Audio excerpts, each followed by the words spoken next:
I have kidnapped an alien civilization. This video is purely for entertainment and does not infringe on copyrights or laws. The rights to the novel and image belong to the original author. We do not claim ownership.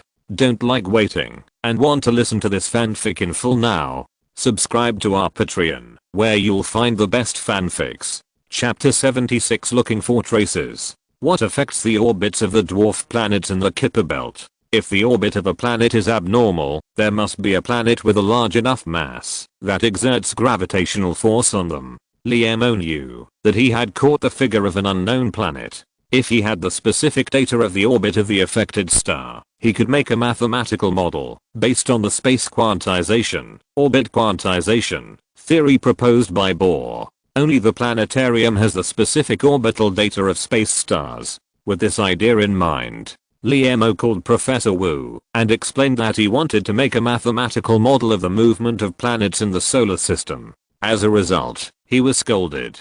Professor Wu thought that Liemo was not doing his job at this time, but he still provided a useful information. That is, the School of Astronomy of Yan University was doing a measurement project, and there might be data he needed there. Liemo picked up the phone and called Professor Shuxian of the School of Astronomy, which he got from Professor Wu, and the call was connected. Hello, Professor Shuxian. I'm Liemo, a student of Professor Wu in the Department of Mathematics. Liemo was straightforward and named his identity because he knew that these professors were usually very busy. Student of Leo Wu, doesn't that old man always look down on those of us who do actual measurements? Why did he let you contact me? The person on the other side seemed to have a big gap with Professor Wu. Liemo hurriedly explained, it was my personal idea to contact you. I plan to make a mathematical model of the movement of stars in the solar system. I lack actual measured data, so the teacher introduced you.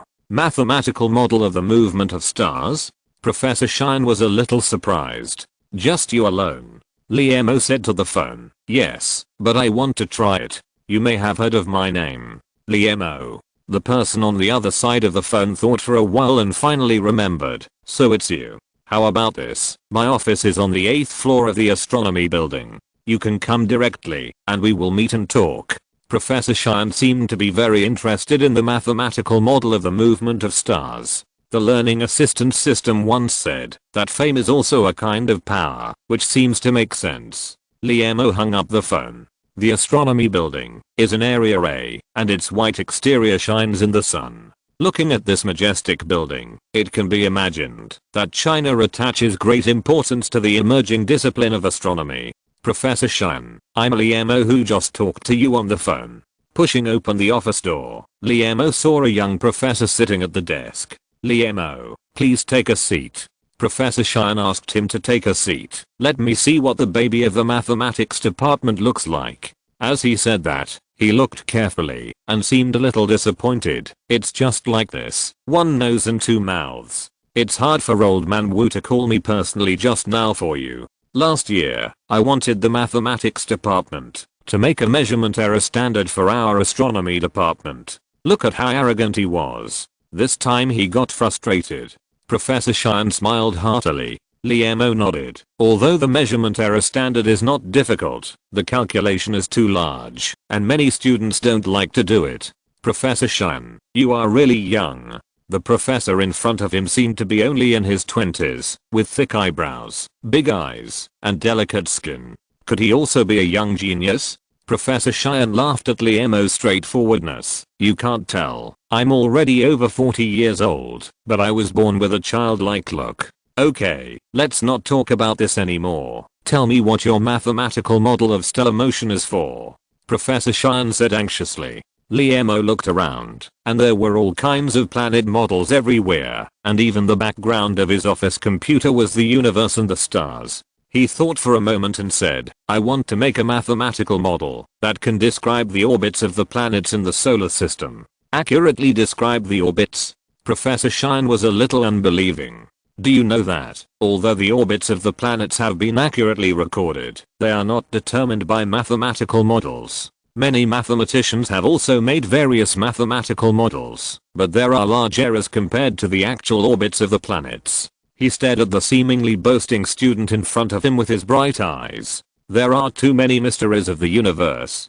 During the movement of planets, they will be disturbed by various factors. Are you sure you can make such a mathematical model? Liemo nodded firmly. Mathematics will not deceive people. Although there are many unknown factors in the universe, they can be avoided in advance through mathematical fuzzy equations. What I lack now is a large amount of astronomical observation data. Looking at the confident look of the young student in front of him, Professor Shuxian thought to himself, is he really old? Okay, our astronomy department just completed a project that contains the most complete astronomical observation data in the world. Professor Shuxian stood up and picked up the phone. I will ask the graduate students who have worked on the project to cooperate with you. After the call, Professor Shuxian and Liemo exchanged a few words about the current exploration of the universe. He found that the young man in front of him actually had a deep knowledge of astronomy, which made him full of confidence in this cross-departmental cooperation. While the two were talking, 4 students, 3 men and 1 woman, pushed open the door of the office. Teacher, are you looking for us? The leader stepped forward and greeted. These 4 are my best students and the team members of the last astronomy project. Professor Shuxian made a brief introduction to both parties. This is Fangshan, Zhao Kangnian, Wang Xin, and Li Xianshan. This is Liemo from the Department of Mathematics. This time we will cooperate with the Department of Mathematics to create a mathematical model to describe the accurate orbit of the planet. Professor Shuxian directly assigned the task. You have to assist Liemo to complete this project through the data from the last astronomy project. Liemo, this is the preparation position data of large mass celestial bodies in the solar system within 5 years that we collected last time.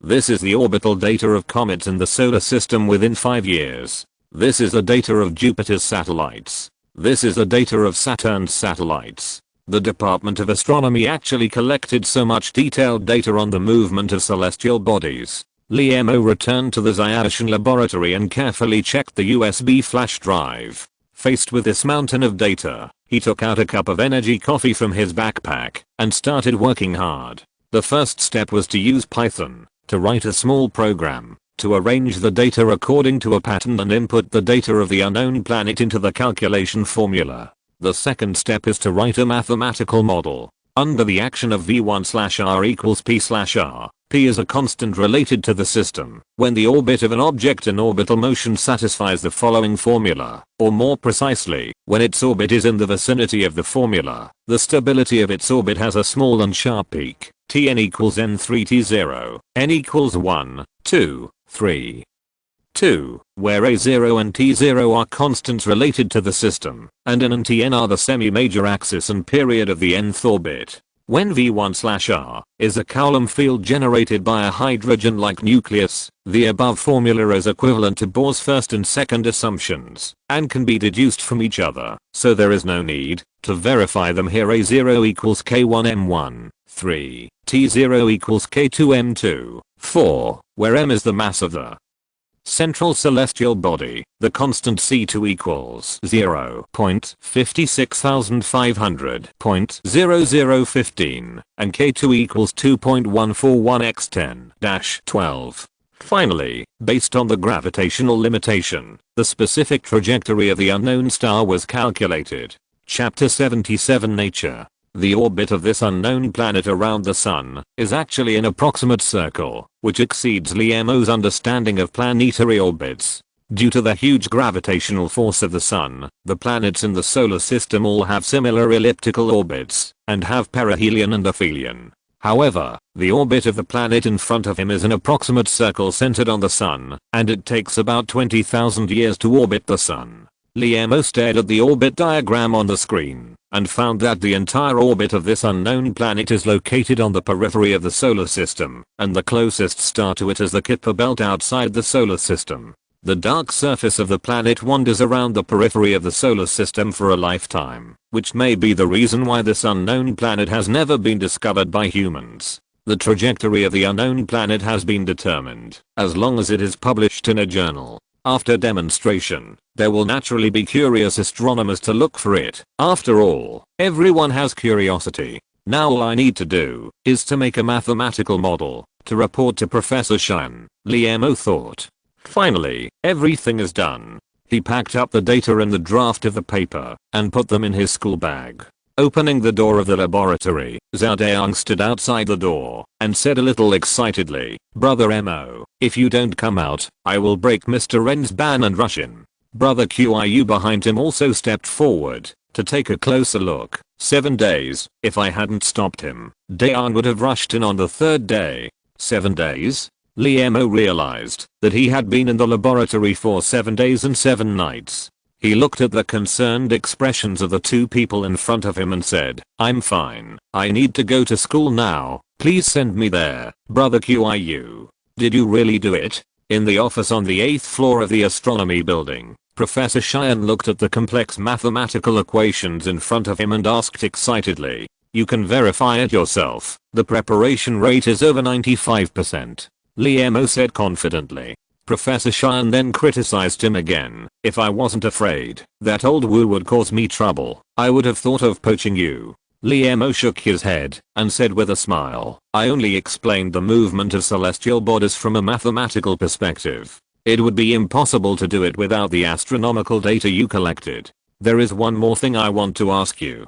Professor Xian nodded. "Go ahead." "I want to publish an astronomy paper, but I don't know where to publish it." Li Mo asked modestly.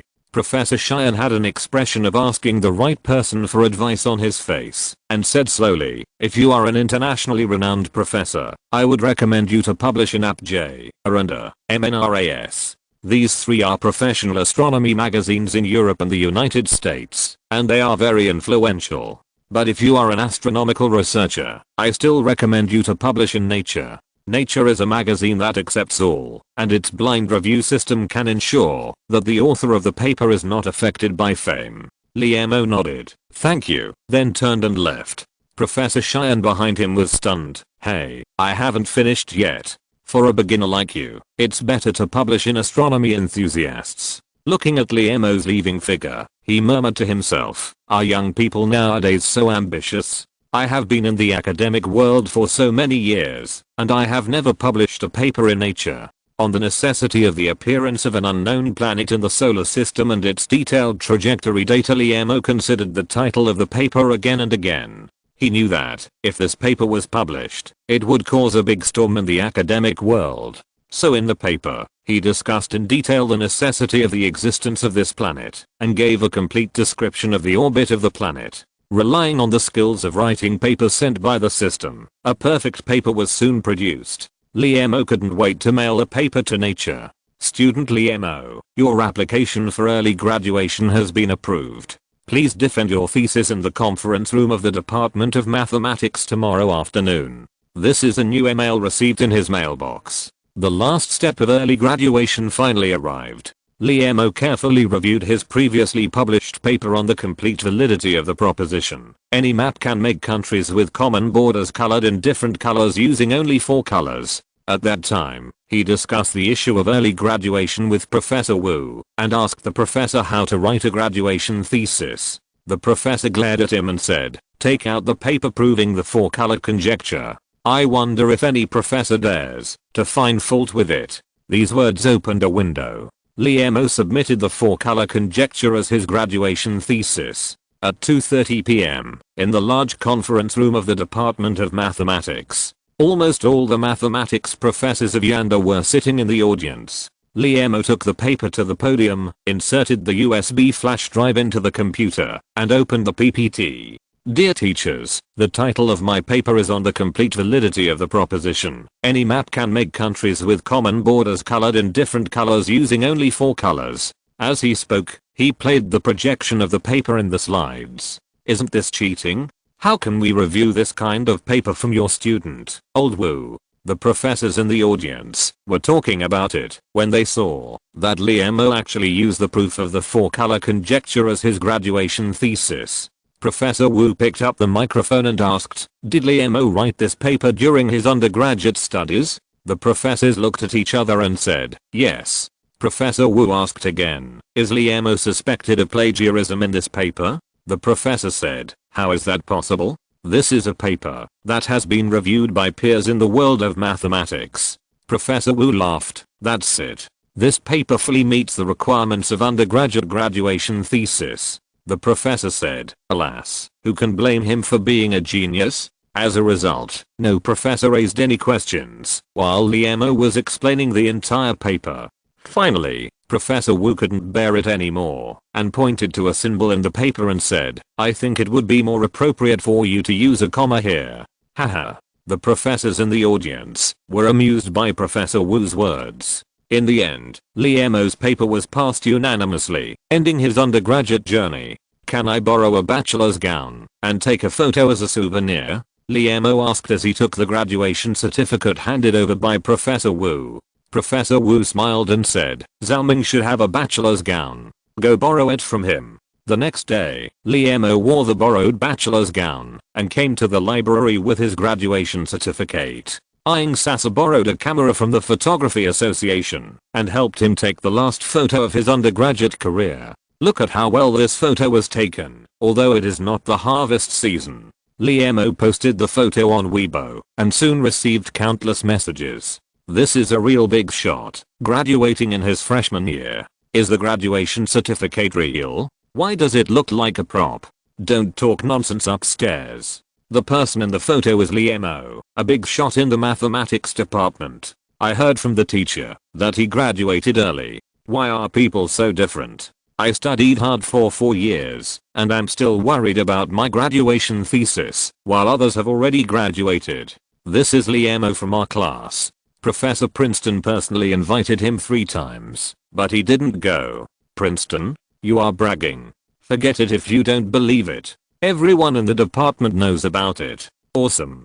Chapter 78 Basketball Boy. Liemo, who had already graduated, was about to face a loose situation. Fortunately, the spring festival was very close. In the next semester, Professor Wu had decided to let him do some project research in advance. He spent every day in the library, paying attention to each issue of Nature magazine from time to time, and slowly relaxing his body and mind. Since the alien system appeared in his mind, Liemo felt that he was constantly busy every day. He could not remember when he last played basketball. With this thought in mind, Liemo came to the basketball court. Since it was the final exam time, there was only one lonely boy on the court, practicing shooting out of boredom.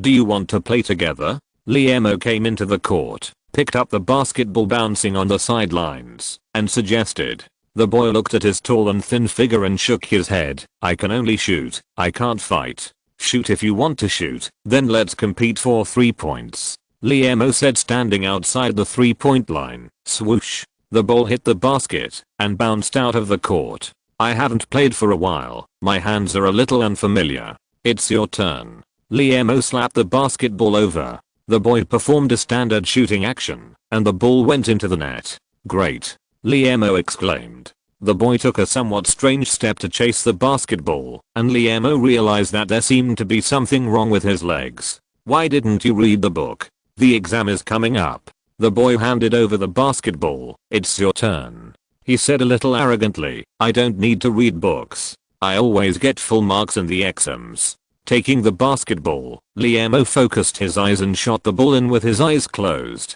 The boy next to him was stunned. "Isn't this unreasonable? How about it? Now you know how powerful I am." "You guessed it.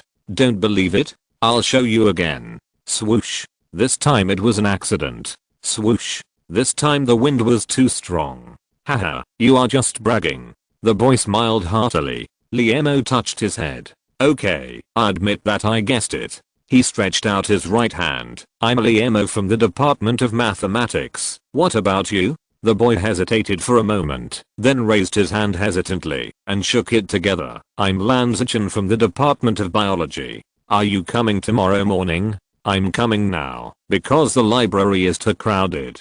"Then bye." Liemo remembered Lan Zichen from the Department of Biology. The boy's legs seemed to be a little bit wrong.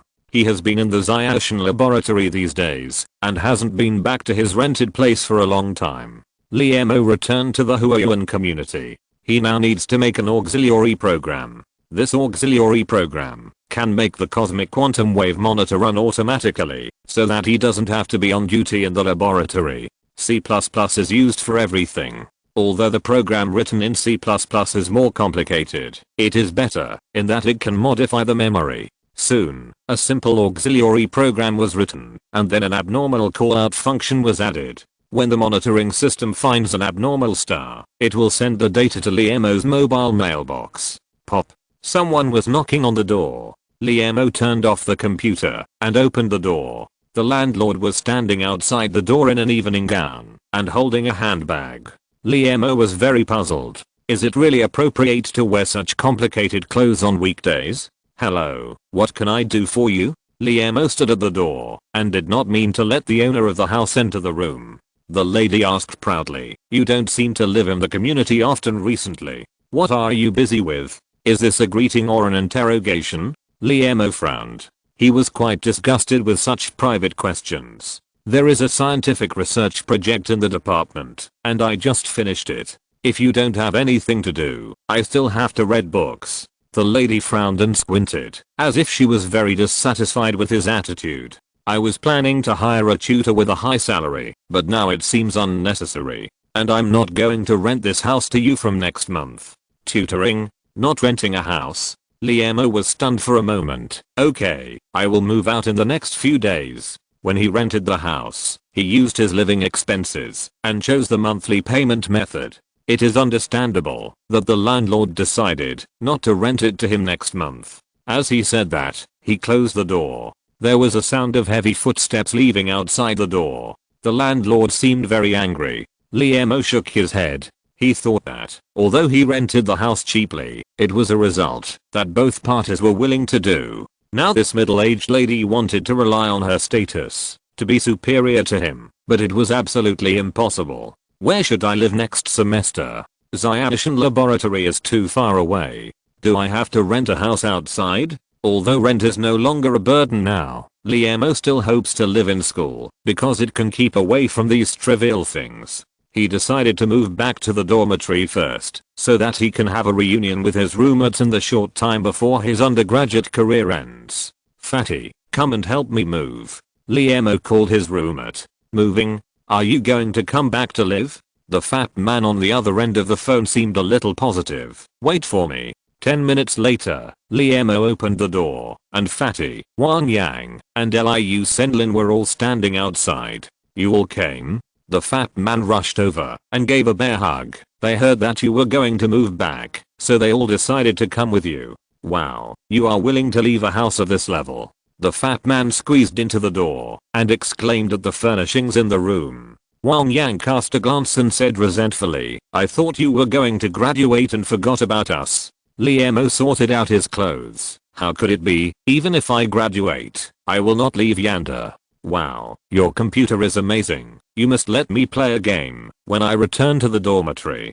the fat man saw the alien computer and shouted, okay, as long as you are not afraid of failing the course, I will let you play all night. Liamo's things are not much, and they were quickly sorted by 4 boys. Soon, Hualala carried them and their luggage and stopped downstairs of the dormitory. Whose luggage is this, Fatty? A passing boy asked curiously. After all, the semester is about to end, and no one would choose this time to move back to the dormitory. The fat man replied arrogantly, our roommate Liamo has gone back to his mother's house. Liamo. That great god. The boy rushed up and held the quilt tightly. Let me get some of the great god's aura. Go away, don't delay our move. The fat man took the quilt back. Liamo usually sits in the corner during class, and he doesn't know many people except for his classmates. But now it seems that all the boys in the whole building know him. The fat man declined the kindness of the classmates who were crowded outside the door to visit the great god's dormitory, closed the door with difficulty, turned around and asked Liamo, how about we charge admission? Chapter 79 Strange Disease. The end of a semester is the busiest time for students. Students with good academic performance usually study all night to get higher GPA. Students with poor academic performance usually sharpen their swords before the exam in order not to fail. Therefore, the noise brought by the return of the great god soon subsided, and Fatty and his friends began to sprint for the exams from morning till night. Since Liamo had no exam tasks, he also started a regular life. Every morning, he would come to the basketball court. practice shooting with the biology students he met last time. After seeing Lan Zichen dragging his slightly inconvenient legs and struggling to pick up the ball countless times, Liemo finally couldn't help but speak. How about I help you pick up the ball next time? Lan Zichen was slightly stunned and patted the basketball in his hand. You still found out that my legs are still different from normal people, right? He said, holding the basketball, came to the bench beside the court and sat down, looking at the winter sun, and said with a dazed look, I thought you didn't see it. It seems to be more serious. Liemo also sat down side by side with him and turned sideways. Is your leg injured? Lan Zichen shook his head and patted his legs. It's getting more and more obvious. Time is running out. If you treat me as a friend, you might as well tell me what's wrong with your leg. Liemo looked at his melancholy and said with concern, do you know about amyotrophic lateral sclerosis? Lan Zichen still patted his legs with his hands. Liemo shook his head, but he knew it was not a simple disease just by hearing the name. Have you heard of ALS? The boy said a little self-deprecatingly. ALS, this name Liemo heard of in junior high school. Stephen William Hawking is a famous physicist at Cambridge University in the UK and one of the greatest physicists of modern times. Because of ALS, he is paralyzed and unable to speak. Only 3 fingers on his hands can move. Liemo's idol Kobe once did the ice bucket challenge for ALS, which is an activity of pouring ice water all over the body. Many celebrities in the world, such as Bill Gates, Zuckerberg and Sheryl Sandberg, have also appeared in public for ALS. It is said that they are just to experience the pain of ALS patients. Amyotrophic lateral sclerosis, ALS, is also called motor neuron disease, MND. It is called Charcot disease in France and Lou Gehrig's disease in the United States. In my country, ALS and motor neuron disease are usually used interchangeably. It is caused by the damage of upper motor neurons and lower motor neurons, which leads to the gradual weakness and atrophy of the muscles including the bulb. The so-called bulb refers to the part of the muscles controlled by the medulla oblongata, limbs, trunk, chest and abdomen. The symptoms are first progressive atrophy and weakness of the muscles of the limbs, and finally respiratory failure. ALS patients eventually watch their bodies frozen, losing consciousness bit by bit, and eventually being taken away by the god of death. Common age of onset: 30 to 60 years old. Treatment results: cannot be cured. Cause of onset: unknown. At this time, Liemo discovered the benefits of photographic memory. When Lan Zichen mentioned ALS, a book about ALS that he had read appeared in his mind. At the end of the book, the protagonist chose an uninhabited valley, quietly with the arrival of death. When did you get sick? Liemo asked cautiously. The book records that the average life expectancy of ALS patients is 6 to 10 years. After the last exam of the college entrance examination, I wanted to laugh, but I couldn't laugh, no matter how hard I tried. Lan Zichen seemed to be trying to control his facial muscles to make a smile, but in the eyes of others, he only saw his cheeks tremble. At that time, I realized that there was something wrong with my body. Maybe it was because there were no close friends in college, or maybe it was because Liemo was the same age that made them feel sympathetic. Lan Zichen opened his heart on this winter morning. I'm a genius, do you believe it? Lan Zichen's cheeks trembled again, and Liemo knew he wanted to smile. Liemo nodded, because he deeply agreed. When I was 10 years old, my mother took me to the Mensa club abroad to test my IQ. The result was 180. I clearly remember the surprised expression of the white-bearded foreign old man who did the test. 180 was enough to become a member of Mensa, but my mother rejected it. My mother is such a proud person. Everything about her must be perfect, even her son must be different from ordinary people. So she took me there, just to tell everyone that she has a son with a high IQ. I'm just a tool for her to show off. When he mentioned his mother, he had some expectations, but more of disgust. But all this was broken after I took the college entrance examination at the age of 15. Soon I was sent to the hospital for examination by her assistants. At that time, the doctor vaguely explained the possibility of the disease, and she scolded him on the phone. At this time, Lan Zichen stopped and asked in a low voice, "Don't you want to hear this?" Liemo looked at his lonely appearance. "We are friends, aren't we?" "Yes, we are friends." Lan Zichen nodded heavily and continued.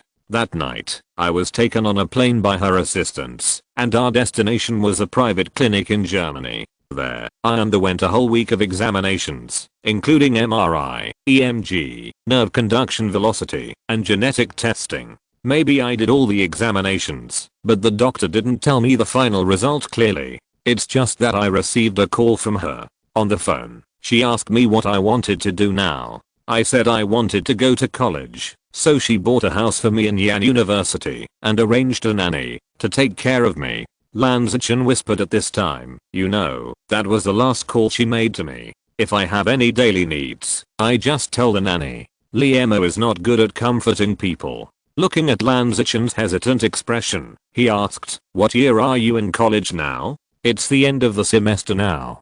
Don't you need to review? I'm 17 now, a sophomore. Lan Zichen said confidently, I told you that I don't need to review, and I get full marks on every exam. Don't you believe it? Liemo chuckled. My name is Liemo. I'm also 17 years old this year. I graduated from the Department of Mathematics. 17 years old, graduated from college. Lan Zichen was shocked by the two incongruous words. Did you start college at the age of 13? He calculated in his mind and asked. Liemo shook his head. I started college at the age of 17. So, as a good friend, I will tell you about my experience. Liemo felt that perhaps his experience would inspire Lan Zichen. That is, no one can predict what will happen tomorrow. Chapter 80. It's snowing. 5 months ago, I was just an ordinary high school student. Do you know what the daily life of a poor student is like? If you eat one more piece of pork ribs for dinner, you will be said to be wasting money. Liemo began to tell his story under Lan Zichen's expectant gaze. During the summer vacation, I accidentally came across a workbook with many difficult problems. At that time, I wondered why I couldn't solve them, so I tried to solve the simplest one. Fortunately, I succeeded and wrote it into a paper and sent it to a magazine. It can be seen that Lan Zichen is a qualified listener. He opened his eyes wide and listened to Liemo's story attentively. As a result, this paper actually attracted a professor from Yan University. He came to our school and told me that Yan University was willing to recruit me in advance. In the story, Liemo hid the big-headed alien and the learning assistance system in his head because that was his secret alone. Yangda, for our small city with backward education, is an unattainable place. No students have been admitted for more than 10 years. Of course I was eager to do so at that time, and just like that, I appeared here. Lan Zichen showed a surprised expression. You haven't taken the college entrance examination? Liemo nodded. I came to the Department of Mathematics of Yandan, studied for half a semester, and the professor in the department told me that I could graduate early, so I got my undergraduate degree.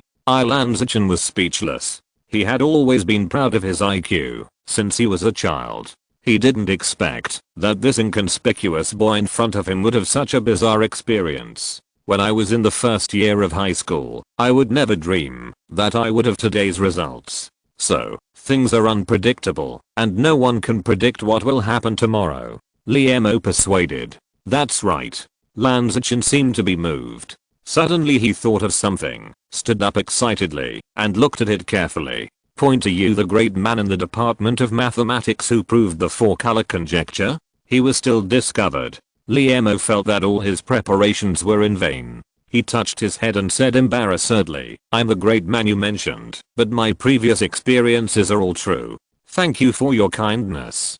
Don't worry, I'm not the kind of person who gives up on myself. Lan Zichen also understood his good intentions and said gratefully, I chose the Department of Biology because I had a glimmer of hope that I could solve the curse with my own hands. As he said that, he walked onto the basketball court with the ball in his arms. He turned around and shouted to the sidelines, do you believe that I can make 5 3-pointers in a row? Liemo sat on the sidelines, looking at the slightly stubborn boy on the court. He knew that he might do something. The first snow of the cold winter came a little late, just when the students were preparing to pack their luggage to go back for the spring festival. A heavy snow came unexpectedly. Everyone in the dormitory looked at the white mist outside the window and the snowflakes still falling in the sky, and then looked at the packed luggage on the bed, feeling a little dazed. The fat man looked through WeChat on his phone and said with a pout, the bus service has stopped. The taxi from Yanda to the train station is not metered.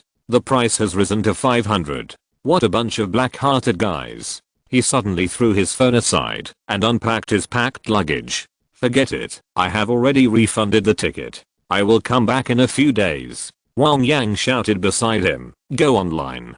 Go online. Go online. No one is allowed to leave today. The one who walks away is a dog.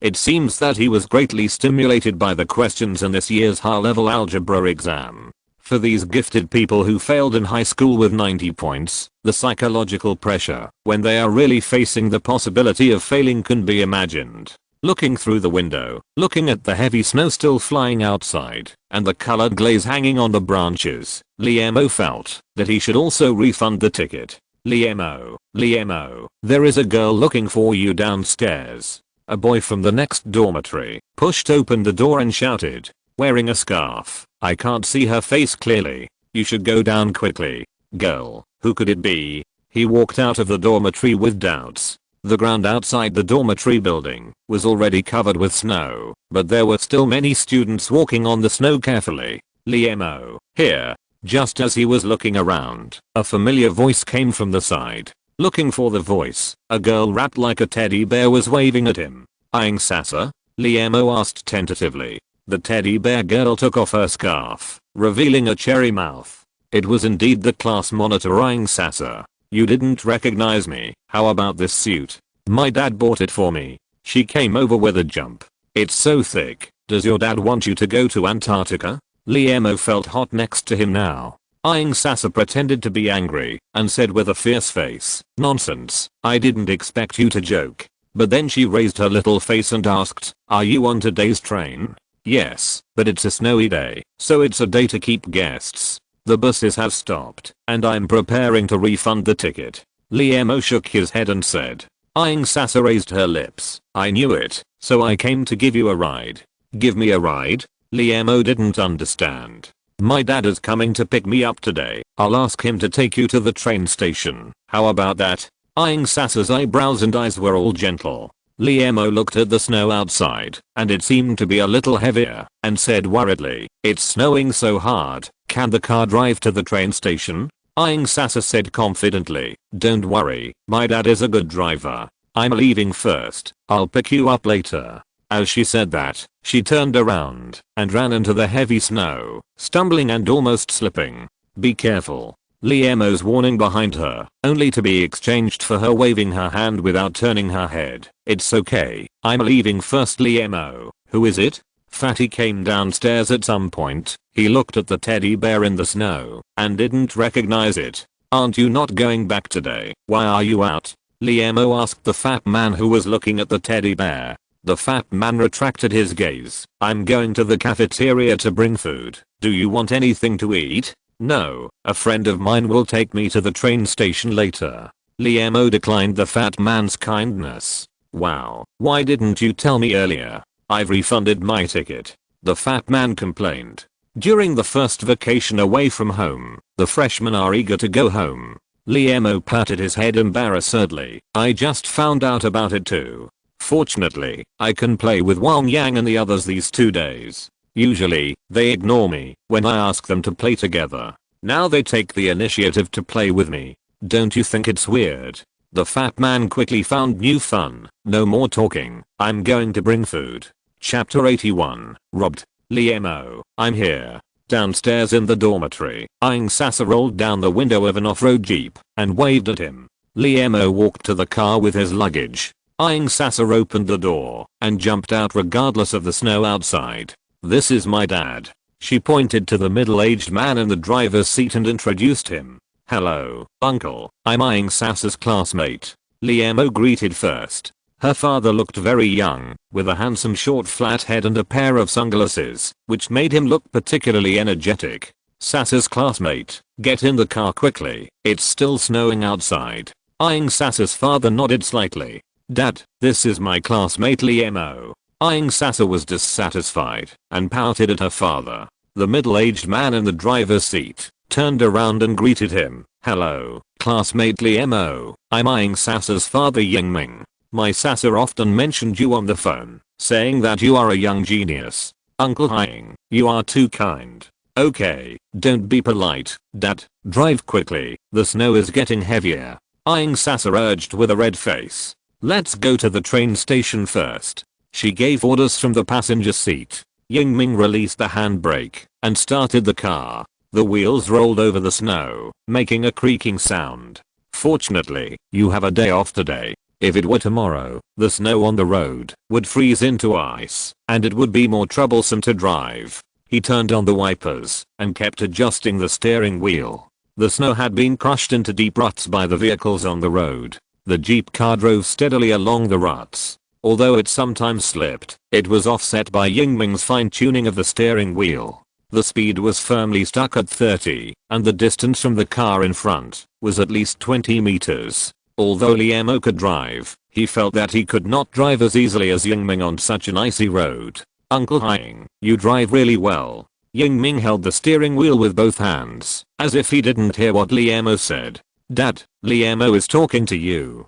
Aang Sasa pouted again. Yingming pressed the brakes, turned the direction, and avoided a taxi that was sliding sideways. Ah, really? Maybe he drives too much. My dad was a racing driver when he was young, and he even participated in formal competitions. Aang Sasa rubbed his hands and added. Liemo was a little surprised. The slightly fat middle-aged man in front of him seemed to have nothing to do with racing drivers. I thought, Uncle drives so well. That was when I was young. Yingming drove the Jeep car and passed by a car blocking the road and asked, are you also from the north? Liemo nodded. I'm from Mengcheng. Mengcheng is a small industrial city, and it has developed very slowly in recent years. Yingming seemed to be very familiar with Mengcheng and said casually, how old are you this year? 17 years old. I will be 18 after the new year. Every time Liemo mentioned his age, he felt a little embarrassed. Yingming turned around and glanced. So young? Liemo has graduated from college ahead of schedule this year. Aang Sasa rubbed his hands and said beside him. Yingming, who was driving, seemed not to hear his daughter's words. He turned up the heater in the car and continued to ask, what do your parents do? My father is an ordinary worker, and my mother has been at home taking care of us. As if he was interrogating someone, Liemo was a little embarrassed. He looked at Aang Sasa for help, but the girl blushed and pretended not to see it. The car drove very slowly in the ice and snow, but it didn't delay anything, and arrived at the train station smoothly. Liemo couldn't wait to jump out of the car. He really couldn't stand the awkward atmosphere in the car. If it continued like this, who knew what more private questions Yingming would ask. Liemo, you're home. Remember to call me. Aang Sasa shouted behind him through the car window. Liemo waved his hand. Okay, goodbye. The Jeep car turned a corner beside him and disappeared in the traffic. Although the snow was heavy, the train was not affected much. After Liemo had instant noodles for the fourth time, the more than 2,000-kilometer journey was completed. Master, the steel plant family compound. Hearing the familiar local accent outside the station, he hailed a taxi. College students, are you on vacation? Taxi drivers on night shifts are very talkative. Yes, it's so cold even without snow in our home. Liemo breathed in the cold air in the night sky. Yes, dry winter and wet 12th month. There will probably be a college when visiting relatives. The family compound of the steel plant is in front. I used to work in the steel plant. It's a pity that such a good factory has been half dead in the past few years. The driver parked the car in front of the family compound. Liemo dragged his suitcase and came to the door of his house. He knocked on the door, but no one answered. His parents were asleep, so he took out the key, opened the door, fumbled to turn on the light, and was stunned by the scene in front of him. The house was empty. The refrigerator, washing machine, and TV were all gone. Only a broken sofa stood there in the living room. He rushed into his room. The clothes in the closet were gone. The desk lamp on the desk was gone. The quilt on the bed was gone. And even his beloved basketball was gone. Only the photo of Kobe on the wall was hanging there alone. Was he robbed? Where are my parents? Liemo took out his cell phone and called his mother. Fortunately, the call was connected. Hurry up and answer the phone, Mom, he shouted in his heart. Finally, the call was connected. He shouted into the phone, "Mom, our house was robbed and everything was stolen." There was silence for a moment on the other end of the phone, and he stammered, "Liam, are you on vacation? Our house was not robbed. We moved and forgot to tell you." Liam thought, while holding the phone, "Did I pick it up?" He had no choice but to drag his luggage and walk out of the gate. "Are there any taxis now?" Under the lights outside the family compound, the taxi just now was still parked on the side of the road, and the driver was smoking next to the car. Seeing Liam coming back again, the uncle was a little surprised. "We moved and forgot to tell me," Liam said embarrassedly.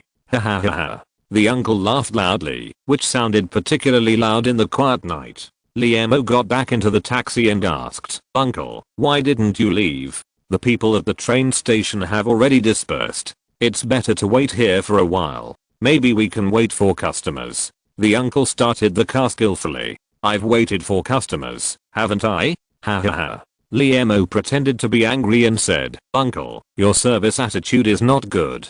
People will complain about you."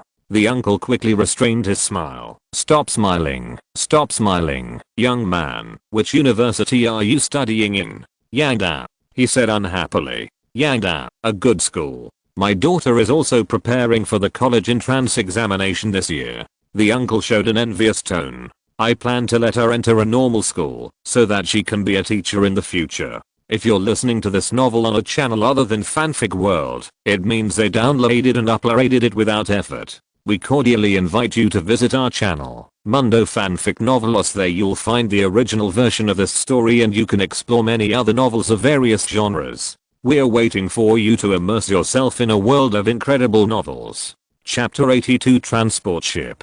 Liam found his new home according to the address his mother gave him on the phone. It was already past midnight when he found his new home. "You kid, you didn't even call me before you came back." Liam's mother took the luggage from his hand and complained, "I forgot to call." As if it was his fault. Liam's mother looked at him and said, "It's okay, not thinner. Do you want to eat anything? I'll make something for you." Liam shook his head. What's the matter with this house? In his impression, his family had no plans to buy a house. "You forgot?" Mom was a little surprised. "This is the house that the city rewarded you. Your dad and I worked hard for 2 months to decorate it." It seemed that there was such a thing. Liam remembered it. "Then why didn't you tell me? I told you what to do. Can you come back to help me?" Mom looked righteous, as if she was her biological mother. "Okay, go back to bed first. Where is my room?" Liam saw that she had already started the bickering mode and was ready to give way. Liam's mother looked embarrassed and stood there motionless. "No way, there is no room for me." Liam felt something was wrong and shouted. "This time," the mother said with a little embarrassment, "who knew you would come back so early? If you had come back 2 days later, wouldn't I have decorated your room?" Liam was really a little angry this time. He didn't know who the person in front of him who looked like his mother was. He turned around and looked at her. "What are you looking at? Are you my mother? You bastard, I'll hit you with a stick.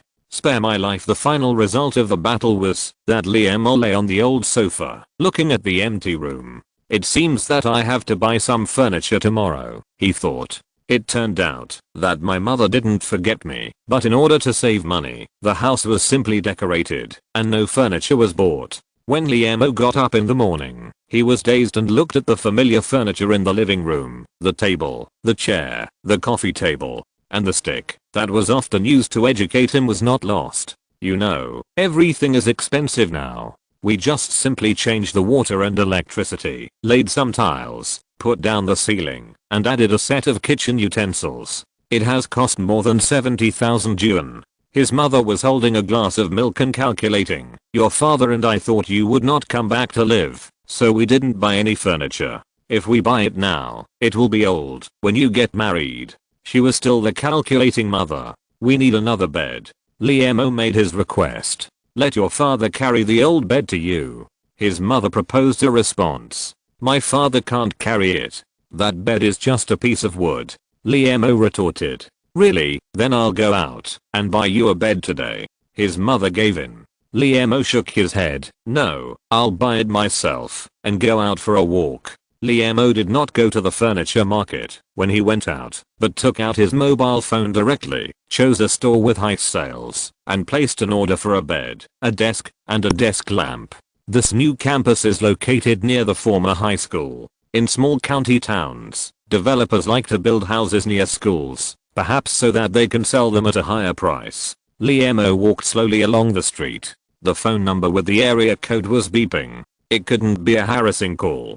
"Hello, this is Liemo." He answered the phone. A voice in poor Mandarin came from the phone. "Excuse me, are you the author of On the Necessity of the Appearance of an Unknown Planet in the Solar System and its Detailed Trajectory Data? This is Nature magazine." When Nature called, Liemo thought that the paper had been buried in the sea. "Yes, I am." The poor Mandarin continued. "Excuse me, did you only submit this paper to us?" "Yes." The other party seemed to be relieved and spoke much more fluently in Mandarin. "That's great. We have decided to publish your paper in the next issue of Nature magazine. It may cause a lot of controversy with the publication of the paper, but these are temporary disturbances. As one of the oldest and most prestigious scientific magazines in the world, Nature will definitely stick to its position." "Thank you." Liemo hung up the phone. He was a little puzzled. Was Nature magazine complaining? The discovery of a new solar system planet will certainly attract great attention from people, not to mention that he only calculated the specific trajectory of the planet and did not use astronomical equipment to actually discover it 6 light years away from the Earth. The crab-shaped spacecraft is parked near the red dwarf star. The large hole on the surface of the spacecraft that was pierced by the meteorite has been completely covered by the carapace. "Elder, you haven't rested for 15 gray star days." The forerunner next to him stepped forward to remind him. Greystar Elder still stood in front of the glass window, looking at the red dwarf not far away. "Greystar Day. Greystar is gone. Where does the Greystar Day come from?" He sighed. "How is the progress of the spacecraft repair work?" The forerunner reported a little embarrassedly. "The outer shell of the spacecraft has been repaired after 50 comrades sacrificed, but the repair of the superluminal engine is slow due to the lack of sufficient materials. We have lost another 50 comrades. How many people do we have left?" Greystar Elder is not sad for those compatriots who have sacrificed. He cares about the number. The forerunner also replied expressionlessly. "There are less than 2,000 people, of which less than 500 are fighters. We Greystar people are all fighters. I'm a fighter, and you are also a fighter. Do you know that?" the elder said sternly. The forerunner raised his claws in a weird gesture. "Yes. It's ridiculous. If this spaceship was the Star Destroyer I drove back then, it could have turned the planet into ashes at this distance." The Greystar Elder shook his head. The last hope actually fell on a transport ship. What a twist of fate. Star Destroyer? The forerunner beside him was a little unfamiliar with the name. Elder Greystar said arrogantly, "That is the highest force of our Greystar people. Do you see the dwarf planet in front? A single shell from a Star Destroyer can turn it into ashes." However, he immediately began to whisper, "It's a pity that all the forces were lost in that battle. Now only my broken transport ship has survived. Great mystery of the void. I hope that under your guidance, we can successfully reach that planet. What if the civilization on the target planet resists?" The mystery of the void revealed that they are already at the first level of civilization. The forerunner asked doubtfully. Elder Greystar woke up from his whisper and angrily said, "This is not something you should know. You should go and check the repair status of the hyperdrive." Watching the forerunner leave the command room, Elder Greystar came to the glass window again, staring at the red dwarf outside, with a crazy expression on his face. The little bugs are resisting.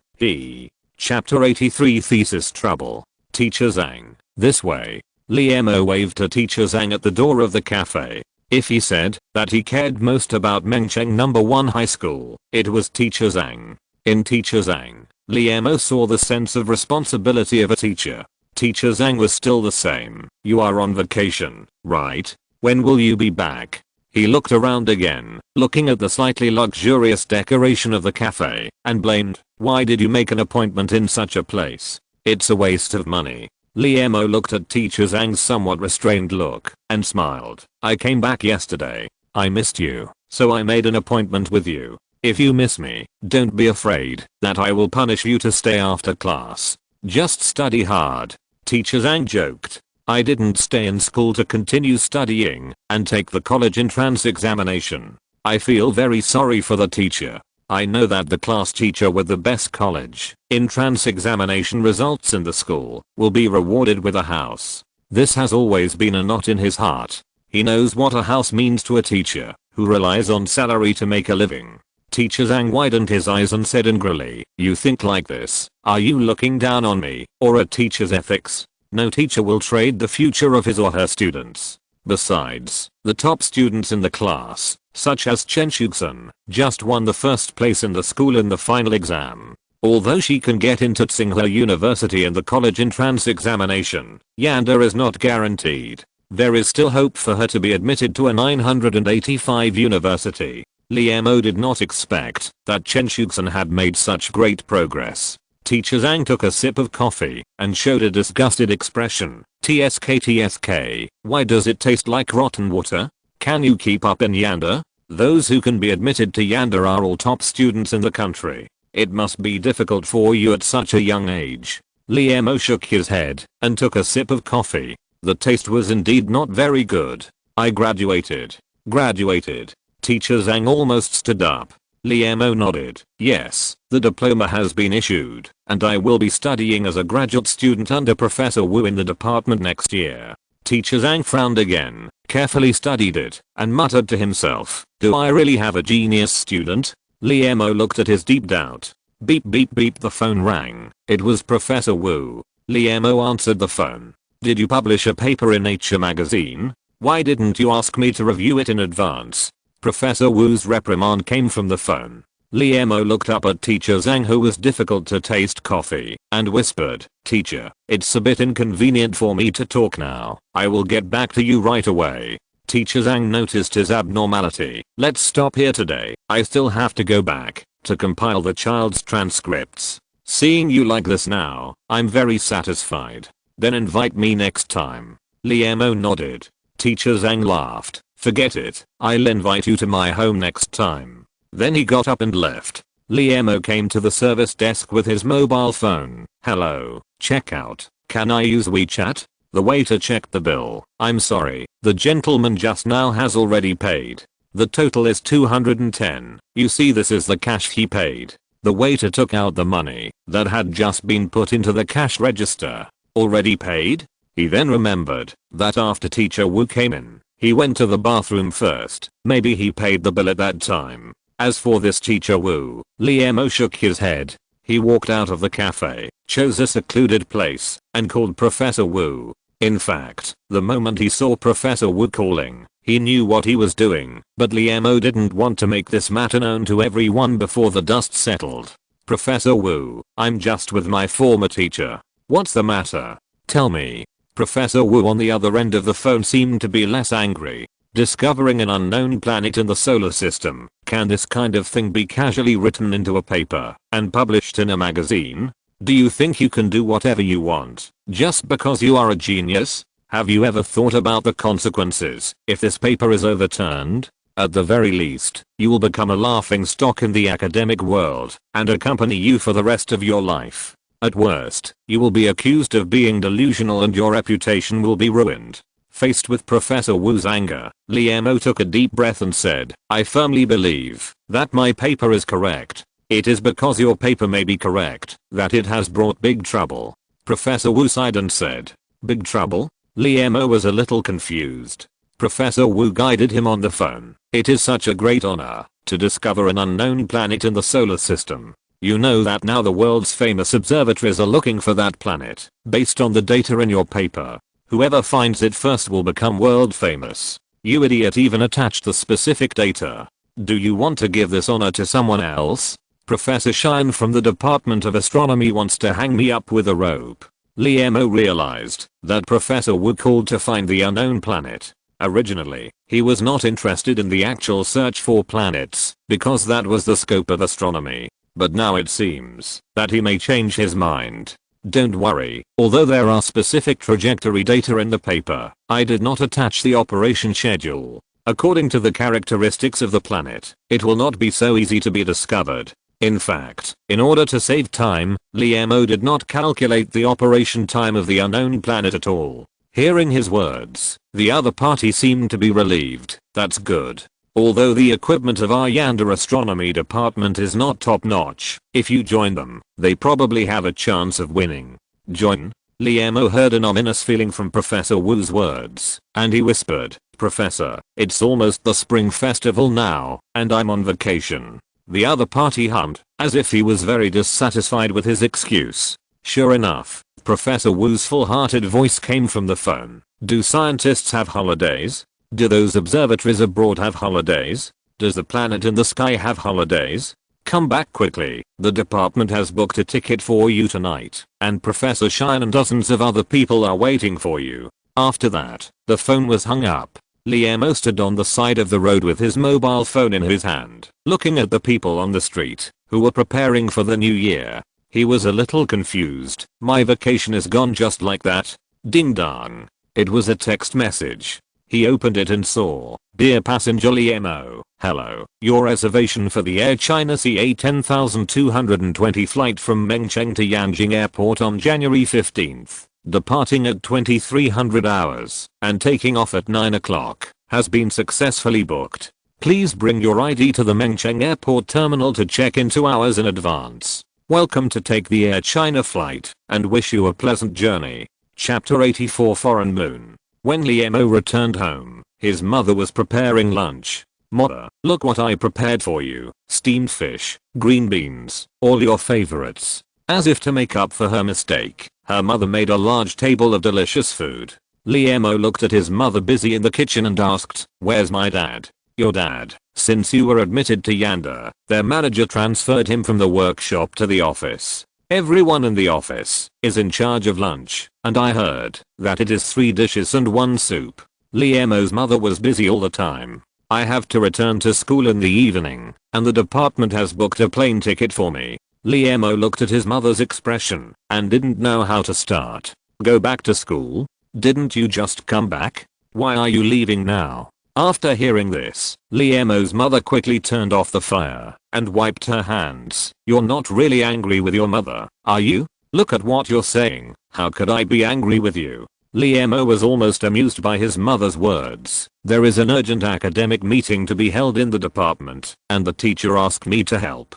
It's the task assigned by the school teacher. Then you go. When can you come back? Sure enough, when his mother heard that it was a task assigned by the teacher, she decisively let him go. Since he was a child, every time Liemo's teacher had something to tell him, his mother would carry it out unconditionally. Liemo hesitated and said, Maybe I won't come back during the spring festival. I won't come back during the spring festival. Liemo's mother was very surprised. Then how will you eat? I heard that restaurants in big cities are closed during the spring festival. In her heart, food is the most important thing for people, and eating is a big deal. There will be food in the school cafeteria. Liemo was a little amused and helpless about his mother's brain circuit. Hearing him say this, the mother turned around again, turned on the fire, and continued to cook. Then you go. Your father and I will take good care of ourselves. 10 o'clock in the evening, Mengcheng Airport. This is filled with dried beans, sesame oil, and pickled mustard. Remember to give them to your teachers and classmates. Liemo's mother didn't know how she collected so many local products in one afternoon and filled a bag. If Liemo hadn't said that the luggage on the plane could not be overweight, I guess she could have taken out more. Liemo's father was still responsible for carrying large and small packages. Passengers going to Yanjing, please note, your flight CA 10220 is now starting to check in. Please go to counter 16. The airport broadcast played the boarding information. Liemo took the package from his father, waved to his mother, and didn't look back. Maybe because of the spring festival, the plane was not full of passengers. Under the guidance of the flight attendant, Liemo found his seat, which was actually by the window. Looking at the dark outside the window, he thought of a joke. It was about a man who was flying for the first time.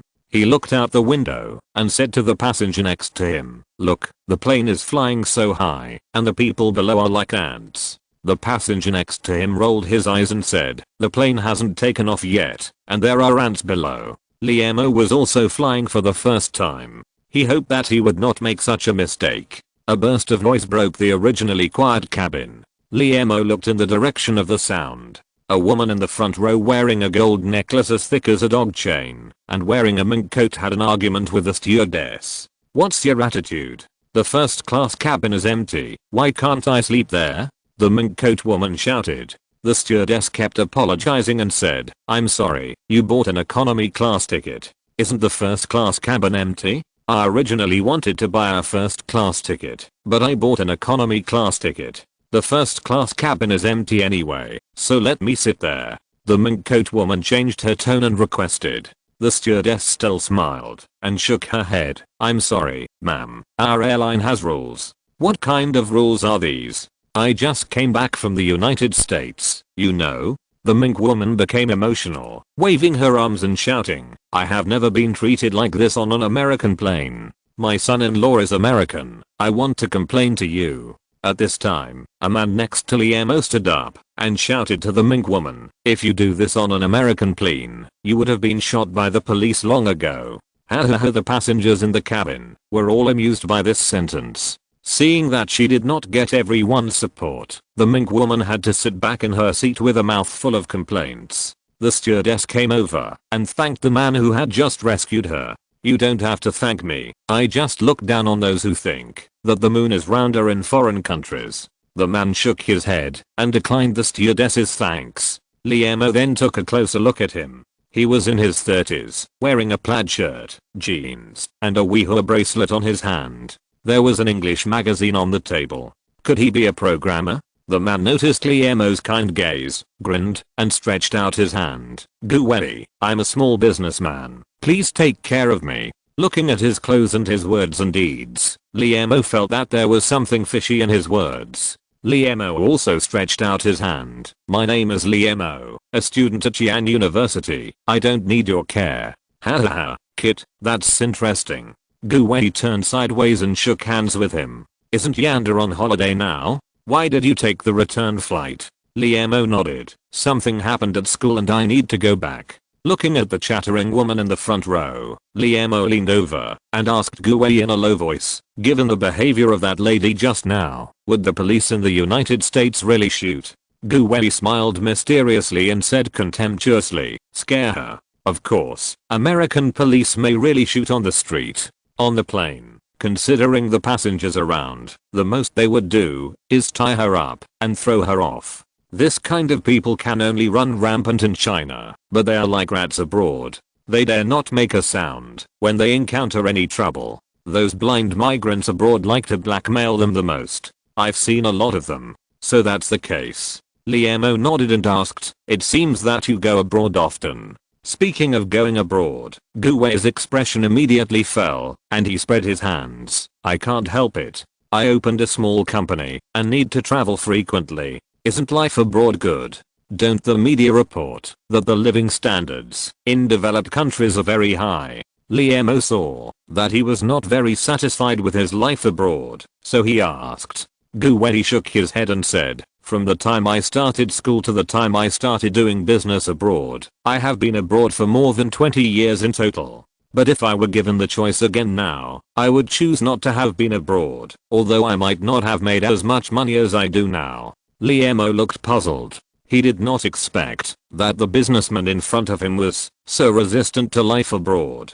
Chapter 85. Guwei seemed to recall something, smiled and shook his head. "You are at an age full of vigor and vitality. If I say so much, it will probably confuse your outlook on life. I will simply tell you about something I saw with my own eyes. I have a friend in China who graduated from a 985 university and is a middle-level manager in a state-owned enterprise. Although his annual salary is not high, it is stable, and he can travel in his spare time. I don't know if this guy's crazy. He is full of enthusiasm for going abroad. He quit his job, sold the house his parents bought for him, got an H-1B visa through a grey immigration agency, and came to a foreign country with great expectations. But his major is not suitable for foreign countries, and his age is not an advantage. He had no choice but to find a job in a language school to help students learn Chinese.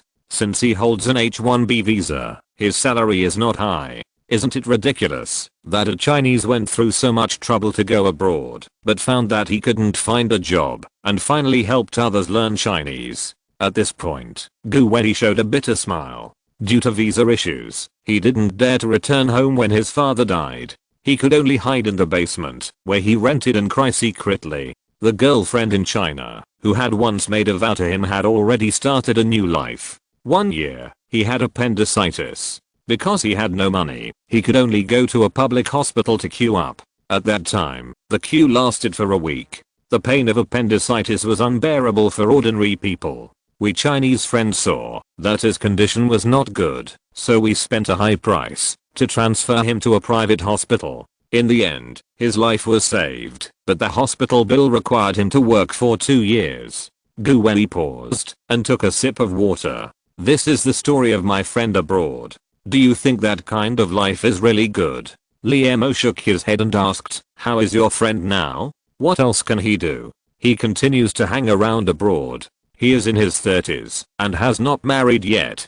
Gu Wei seemed to have lost interest in talking and began to flip through the magazines on the small table. The plane had taken off. It was pitch black outside the window and nothing could be seen. Looking down, there were only a few lights. Liemo turned on his laptop and began to determine the orbital time of the unknown planet based on the monitor and his own orbital data. He found that the speed of the unknown planet orbiting the sun was not constant due to the gravitational influence of nearby celestial bodies. It seemed that it was not so easy to determine an accurate timetable. What do you think this person is thinking? Gu Wei next to him slapped the magazine and said angrily. Liemo's thinking was interrupted, and he looked up. Gu Wei pointed to the article in the magazine and said a little incredulously, a domestic scholar discovered the orbit of an unknown planet based on the abnormal orbit of a small celestial body. This should be a major discovery. This idiot scholar actually attached the orbital data to the paper. If a foreigner finds the planet first, this joke is a big joke. Idiot. That idiot is right in front of you. It seems that it is indeed a mistake to publish the paper, Ashley. What we need to do now is to remedy it as soon as possible. Liemo smiled bitterly and thought to himself, maybe he thinks science has no borders? Liemo said jokingly. Gu Wei curled his lips. Science without borders is just a naive statement made by those foreigners to deceive people. In fact, they are the most utilitarian. They will do anything for fame and fortune. I have seen a lot of them abroad. At 9 AM, the plane landed smoothly at Tianjin Airport. Little brother, this is my business card. If you have any questions in Tianjin, you can find me. Liemo, who was about to get off the plane, unexpectedly received Gu Wei's business card, which was printed in both Chinese and English with Gu Wei, general manager of Gujia Trading. He is so young and is already the general manager. He is also young and promising. Liemo carefully put away the business card. Snowflakes are still floating in the sky of Tianjin. Snowplows are constantly working on the ground of the airport. Liemo took his luggage and carefully avoided the scattered snow on the ground. There was a constant flow of people outside the airport. The bad weather could not make people feel homesick. Liemo, here. He was looking for a taxi when he heard someone calling his name. Liemo turned around and saw Wei Xiaonian wearing a cotton jacket and a funny asterisk hat on his head, waving at him next to the car. It's so cold, why are you here? Liemo got into the car, rubbed his hands and asked. Wei Xiaonian started the car and turned on the heater. How dare I disobey Professor Wu's order? The order was given to me at 6 o'clock in the morning. I was supposed to have a social gathering with my brother units this morning, but now it's all delayed. As he said this, he kept increasing the speed of the car, which seemed a bit dangerous on this snowy road. Liemo tightened his seatbelt. Slow down. Wei Xiaonian curled his lips and continued to accelerate. I heard that there are many outstanding single young women at the social gathering today. I'll speed up and maybe I can catch up. Faced with this driver who urgently needs a girlfriend, Liemo had to shut his mouth and hold the handrail tightly. Fortunately, they arrived at the gate of Yanda smoothly. I won't get off the car. Remember to tell Professor Wu that I sent you back. Wei Xiaonian threw Liemo and his luggage down. Taxis carrying students on vacation kept leaving the gate of Yanda. Liemo carried his luggage and returned to the dormitory building. "Brother Mo, didn't you go home?" The fat man who was playing games was surprised to see him. Mo put his luggage on the bed. "Something happened in the department, so I came back." "Why haven't you gone home yet?" "The snow on the road is lighter now. I saw many classmates left by car." Mo asked. The fat man opened another game. "I plan to stay for 2 more days. It's a rare opportunity to relax." "Then you continue to relax." Mo left the dormitory with a draft of the paper. Department of Mathematics, office on the 2nd floor. Mo sat on the sofa, and Professor Wu was carefully checking his draft of the paper before doing his work. "Perfect, your paper is indeed flawless." Professor Wu held the draft. No wonder those professors who always like to find fault with the papers published in our country have no opinions this time. "According to the data given in your paper, how long will it take for foreign observatories to find the unknown planet?" he said worriedly. Mo thought about it carefully and said cautiously, "If the surface of the planet has the characteristics of not reflecting light, or reflecting a small amount of light, as I inferred, in the absence of a specific orbital schedule, even if they use the Hubble telescope, it will take a month to find it." Professor Wu stood up, walked back and forth in front of the desk, turned around and asked, "If you lead a scientific research team using our current astronomical equipment in China, how long will it take to find it?" Chapter 86 Team. "Let me lead a team." Mo shook his head and refused. "It's okay for me to calculate the problem, but the actual operation still depends on those engineers."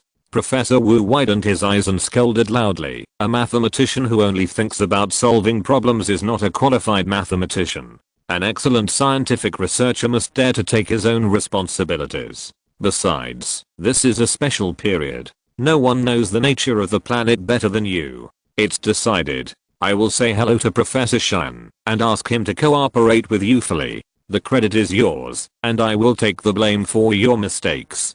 Professor Wu made a decision without Mo's refusal. Then he took a piece of paper from his desk and handed it over. "Write down the people and equipment you need on it, and I will help you coordinate." Looking at Professor Wu's decisive look, Mo could only nod and agree. Taking the paper and pen, he pondered for a while. "I need 48 hours of use rights to the supercomputer in the supercomputing center." Mo put forward his first condition.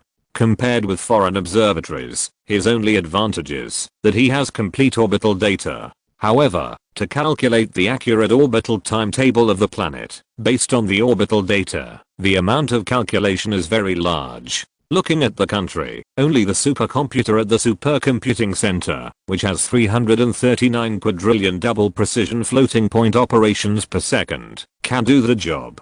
Mo carefully observed Professor Wu's expression. He wanted to see if Professor Wu had such courage. That supercomputer is a national treasure. It has been carrying data calculations for key domestic projects, and is not something that ordinary people can use.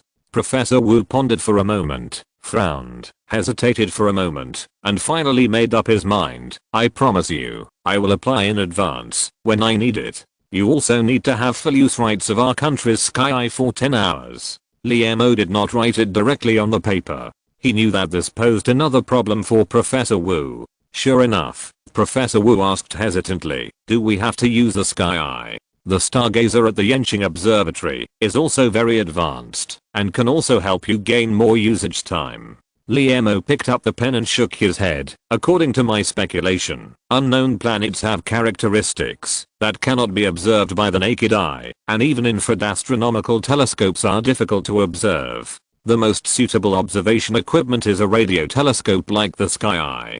Professor Wu saw that Mo insisted on his opinion and nodded. "Okay, after the accurate orbit calculation is completed, give me an accurate time and I will report to the higher-ups. Just tell me if you need anything else." After hearing Mo's first 2 requests, Professor Wu felt that it didn't matter if he made more requests. Mo picked up a pen and wrote on the paper, saying, 5 students from the Department of Mathematics, who must have strong calculation ability. 5 students from the Department of Astronomy, who must have conducted celestial body observations in the field. This is the staffing. The students from the Department of Mathematics are responsible for calculations and the students from the Department of Astronomy are responsible for observations. A place where I can work 24 hours a day, and preferably with complete astronomical observation instruments, so that I can check the data at any time. Liemo put forward all his requirements.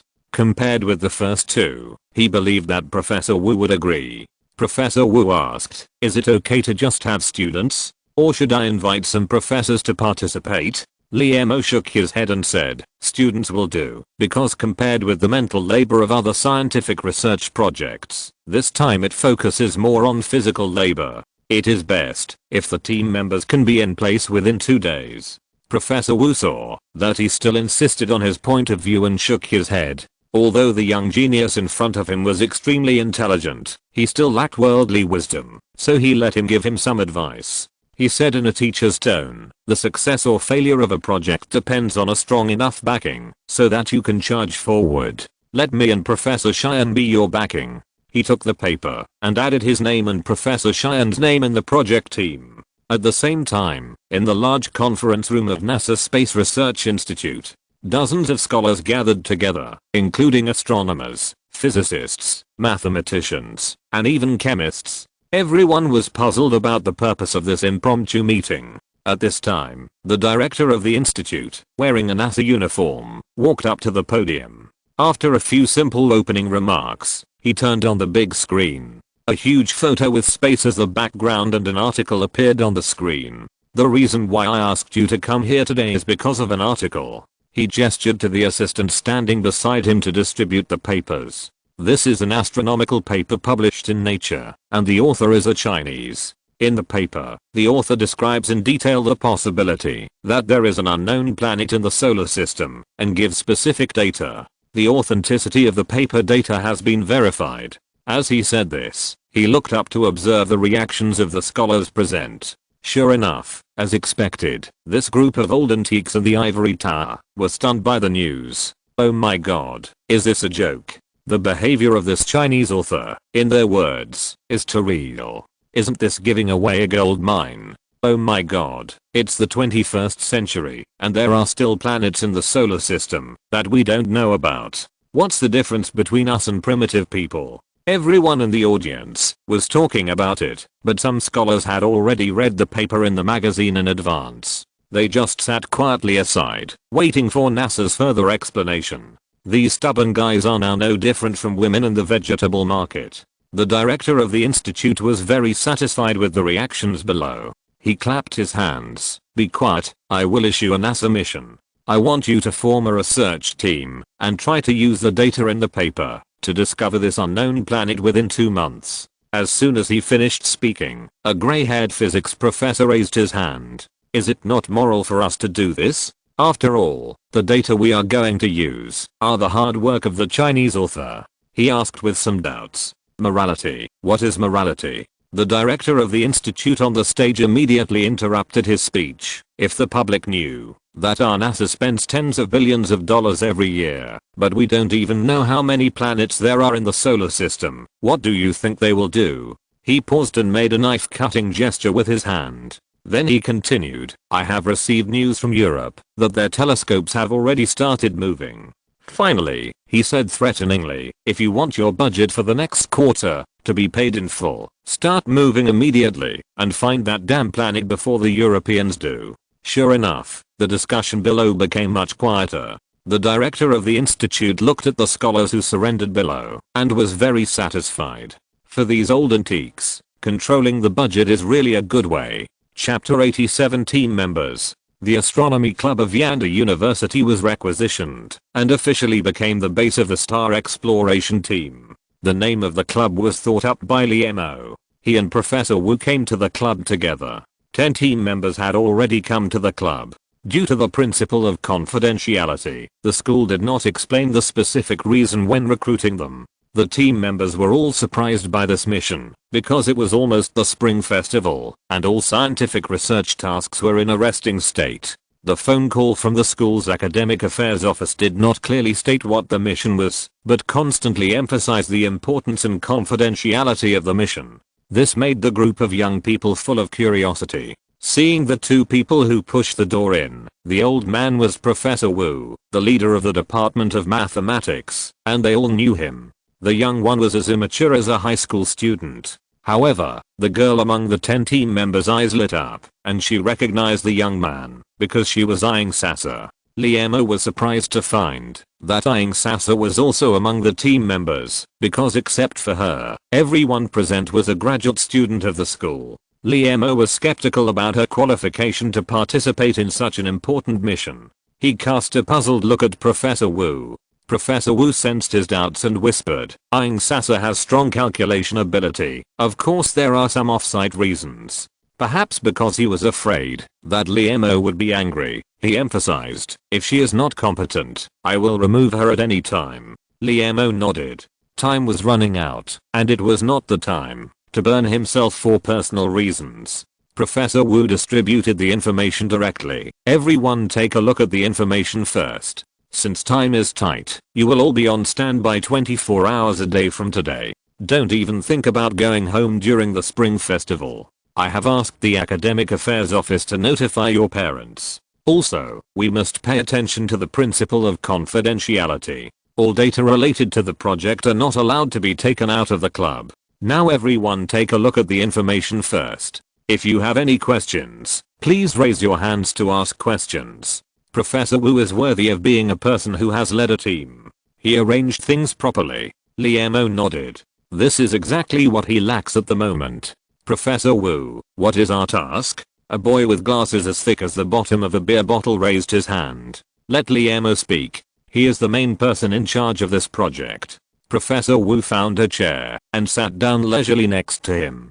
The young man in front of them was actually the person in charge of the project, which was beyond the expectations of the graduate students present. In the notification phone call from the school, the teachers and the Academic Affairs Office repeatedly emphasized that this was a key project, and they felt that the person in charge should at least be a professor. But the young man in front of them looked like a college student. Liemo sat down in the questioning eyes of everyone. Hello, everyone. I'm Liemo. You may not know me yet, but the paper and the information was written by me. He had no time and no need to prove his ability to these team members. All he needed was the active cooperation of the team members. Today, I called everyone here to detect the unknown planet I discovered in the paper as soon as possible using physical means. So, I divided the team into 2 groups. The students in the Department of Astronomy are responsible for the collection of observation data, and the students in the Department of Mathematics are responsible for mathematical modeling and calculation. In the doubtful eyes, he forced himself to be calm, and finally, everything was arranged properly, and Liemo also breathed a sigh of relief. A cup of hot tea was handed to him. He raised his head, holding the teacup with a smile. Didn't you go back too? Liemo was a little curious about Aing Sasa's appearance in the group.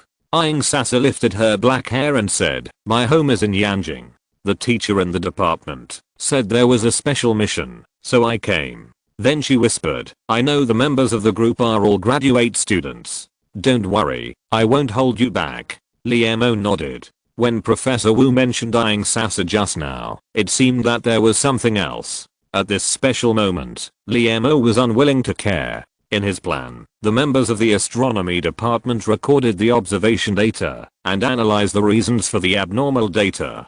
Several members of the mathematics department gave the initial equations based on the original data of the orbit of the unknown planet and the force conditions in space. Then he summarized and constructed a complete operation model. At 2 o'clock in the morning, Liemo broke free from the pile of document data and stretched his waist. The other members of the team had already returned to the dormitory. He sorted out everyone's calculation data and found that the progress was a bit slow. Perhaps he underestimated the complexity of space calculation. According to the current progress, it will take at least 2 months to complete the modeling, which is too slow. Liemo shook his head. It seemed that he still needed to take on some of the calculation tasks. He took out a bottle of energy coffee, drank it all, and returned to the calculation. Liemo, didn't you go back to sleep? In the early morning, Aing Sasa pushed open the door of the club and unexpectedly saw Liemo still calculating at the desk. I just came early. Liemo told a white lie. Aing Sasa didn't believe it. It was already midnight when she left last night. There were so many new data drafts on the desk. He must not have gone back to rest. Boss, good morning. The team members arrived one after another. Although Liemo was relatively young, according to the rules, everyone still called him the boss. As graduate students, everyone has half a foot in the academic circle and is more sensible. Liemo nodded. I know everyone is working hard, but we must persist and get the data out before those foreign research institutes. Today, on the 10th day after the establishment of the Star Exploration Team, the mathematical model of the orbital moment of unknown planets was finally constructed. Success. Success. Several young people cheered as they looked at their achievements. I'll go back soon and have a good sleep for 2 days and 2 nights. Eyeing Sasa, whose eyes turned red from staying up all night, expressed everyone's thoughts. Admittedly, the mathematical model was constructed by Liemo, and they only needed to perform basic calculations, but they were a little overwhelmed by the high-intensity calculations for 10 hours a day for more than 10 consecutive days. This is why Liemo chose students to participate in this project instead of inviting professors in the department. The professors' breadth and depth of knowledge are definitely far superior to that of students, but they are not as good as ordinary students in performing high-intensity calculations. Thank you all for your participation. You can go back and have a rest first. Liemo bowed deeply. In the mathematics department office, Professor Wu looked at the mathematical model brought by Liemo and asked puzzledly, "So fast, is the model accurate?" Liemo said confidently, "Accurate, now we just need to use that supercomputer." Chapter 88 Supercomputing. Professor Wu got up and went to the cubicle next to him to make a long phone call. Liemo found that he was obviously very tired when he returned to the office. The supercomputing center promised me that they would give you 48 hours starting at 12 o'clock tonight, but you'd better be sure. For this temporary computing task, a key project has been stopped. Someone above is very dissatisfied. Professor Wu asked worriedly. Liemo answered without hesitation, "Please rest assured, the mathematics will not go wrong." He was very confident in his mathematical model. "Then you should go back and have a rest. You have worked hard these days. See you at 9 o'clock in the evening." Professor Wu nodded. He knew that Liemo must not have had a good rest in the past 10 days, although he was also puzzled that Liemo's face did not show the slightest fatigue. "Hi, Liemo." A girl suddenly jumped out from the corner of the wall. Liemo looked carefully and found that it was eyeing Sasa. "Why didn't you go back?" Liemo asked. "Because the mathematical model had been built and there was no task for them." Eyeing Sasa's face was flushed. Panting, she took out a piece of cake from her bag and said, "I know you haven't eaten yet, so I bought it for you." Liemo also felt a little hungry, so he took the cake, unwrapped it directly, took out a piece, and stuffed it into his mouth. It was so sweet. Eyeing Sasa looked at him eating the cake, with a smile in her eyes. "Your mission has been completed. Next, you need the observation of the astronomical group. You should go back and reunite with your family first. I will notify you when there is a result." Liemo saw that Eyeing Sasa was also tired and said with concern, "Don't you need me to accompany you?" Eyeing Sasa pulled her collar and asked in a low voice. Liemo shook his head, swallowed the whole cake, and stuffed it into his stomach, saying, "Professor Wu and I still have a lot of things to do. It's not convenient to bring you." Eyeing Sasa showed a disappointed expression. "Okay, remember to notify me if there is anything." As she said that, she stuffed the package in her hand into Liemo's hand, turned around and ran away. Liemo opened the package, which was full of various biscuits. At 9 o'clock in the evening, there were still sporadic snowflakes falling in the sky. As the students went on holiday, the campus became much quieter. Liemo rubbed his hands in the cold wind. He arrived downstairs of the Department of Mathematics in advance. After a while, Professor Wu drove a car and stopped in front of him. "Have you brought all the information and data?" Professor Wu asked. Liemo opened the car door and replied, "Don't worry, I have brought all the information." He was not familiar with Yanjing.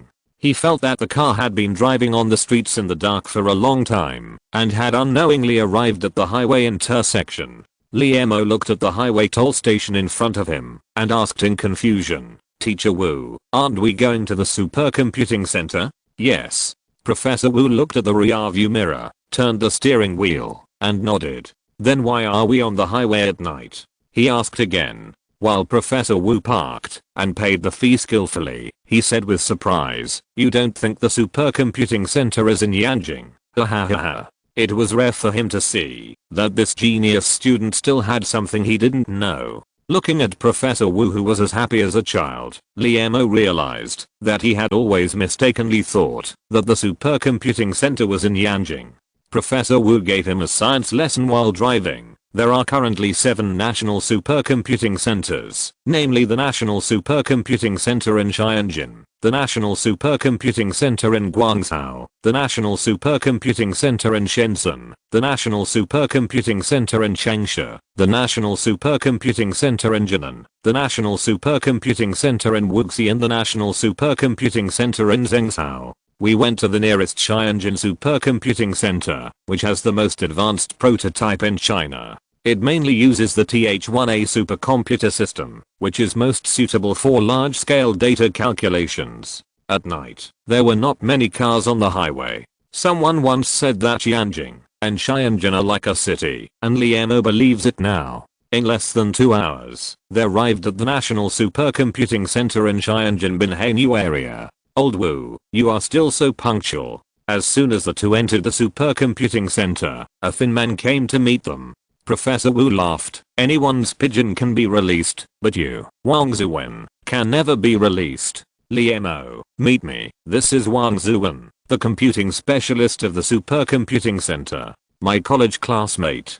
Professor Wu enthusiastically took Wang Zuwen's hand and introduced him. Zuwen, this is the student I mentioned last time, Liemo. Wang Zuwen came to Liemo, looked him up carefully from head to toe, blinked and said, I heard from my old classmates at Yanda that you accepted a good apprentice. I didn't believe it, but I didn't expect that when I saw him today, he was indeed extraordinary. What good apprentice? He is just studious and slightly talented. Hearing others praise his students, Professor Wu refused, but his face was smiling like a blooming flower. Okay, let's talk about business. Is my schedule on time? He asked with a serious face. Speaking of work, Wang Zuwen's face also became serious. 24 o'clock in the evening, the data will be uploaded on time. Do you know that, because of your cutting in line this time, I have offended a bunch of old professors? He said with a wry smile.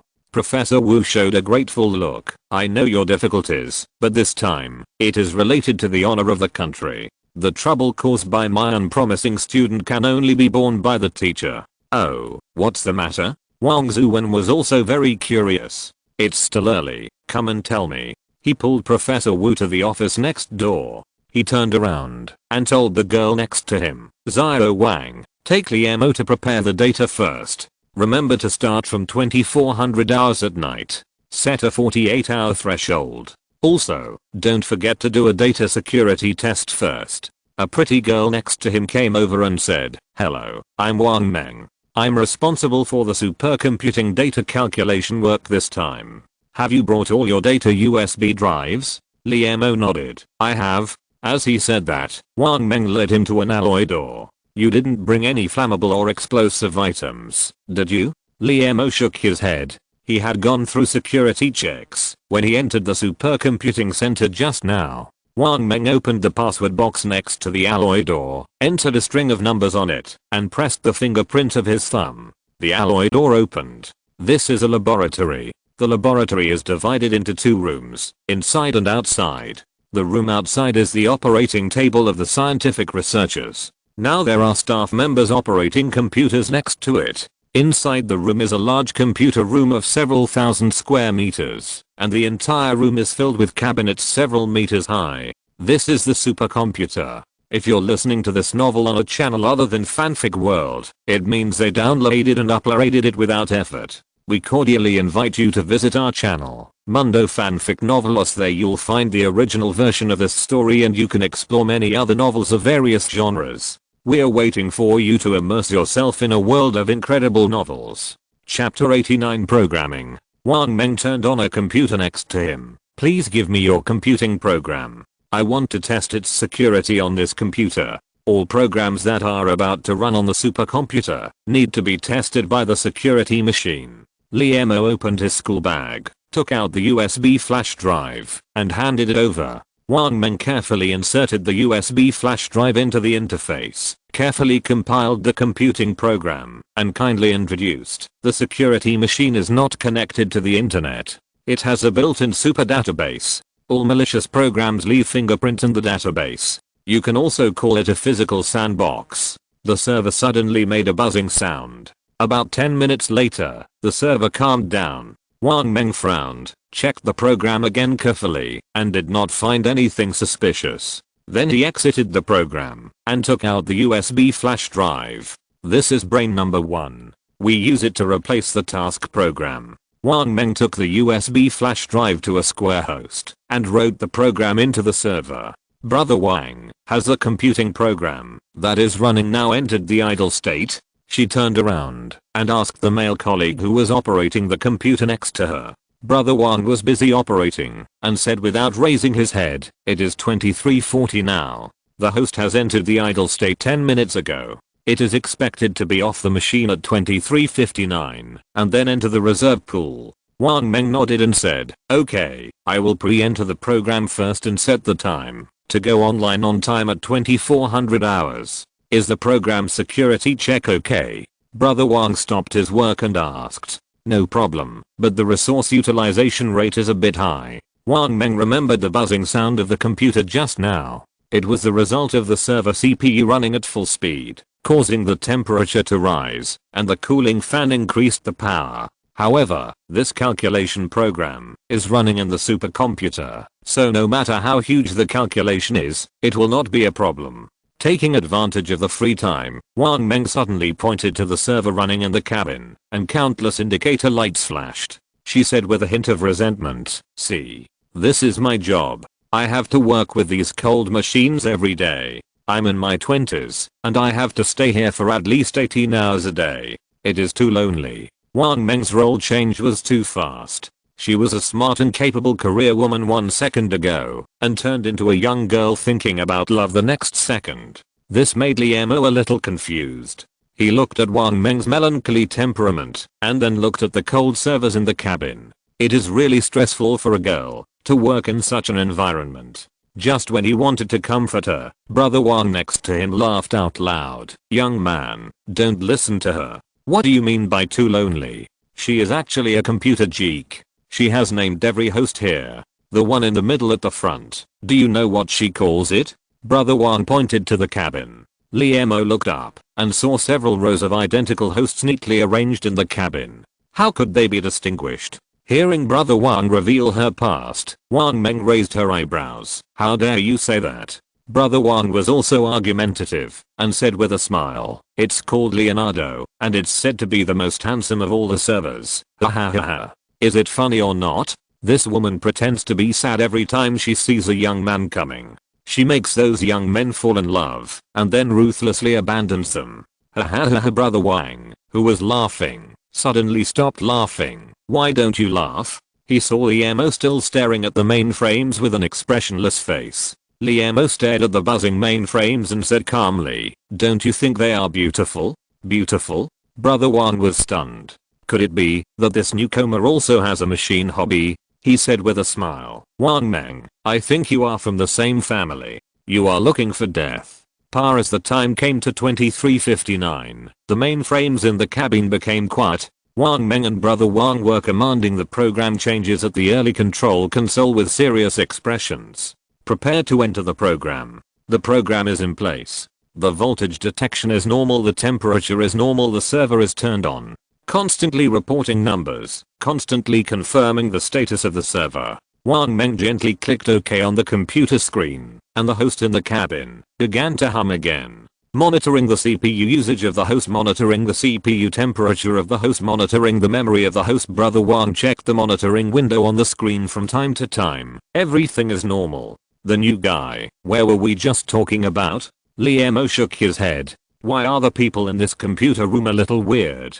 By the way, once, a young man who came with the teacher was fascinated by Wang Meng's performance, and the next day, Brother Wang said to himself, Wang Meng picked up a copy of Wenjia and threw it over. You are looking for death, ahem. There was a cough at the door. Wang Meng and Brother Wang immediately sat back in front of the computer. It was Professor Wu and computer specialist Wang Zuwen who walked in. The cough just now was made by Wang Zuwen. Wang Zuwen seemed to have seen nothing.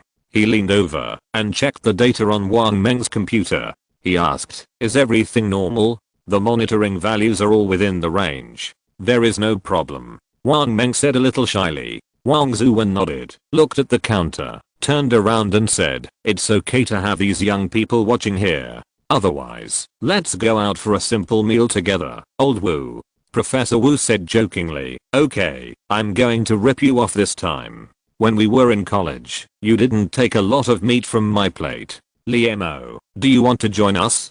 Professor Wu asked. Liemo shook his head, I'll stay here for a while. He thought the buzzing sound in the computer room was very nice.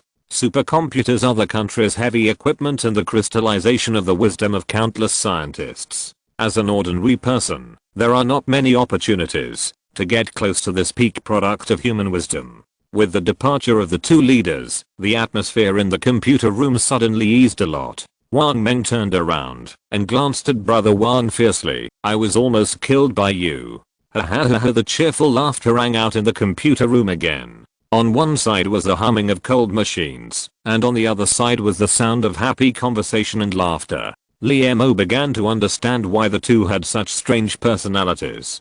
Scientists are all lonely. While exploring the unknown world, they must endure suffering that ordinary people cannot endure. Beep, beep, beep, beep. The tall alarm hanging on the wall of the computer room suddenly flashed a red light. Liemo's first reaction was that something had gone wrong. Follow the operating specifications and troubleshoot. Wang Meng shouted with forced calmness. Chapter 90 Intelligence Sequence. The CPU of the first group of servers is overloaded, and the temperature has reached the threshold.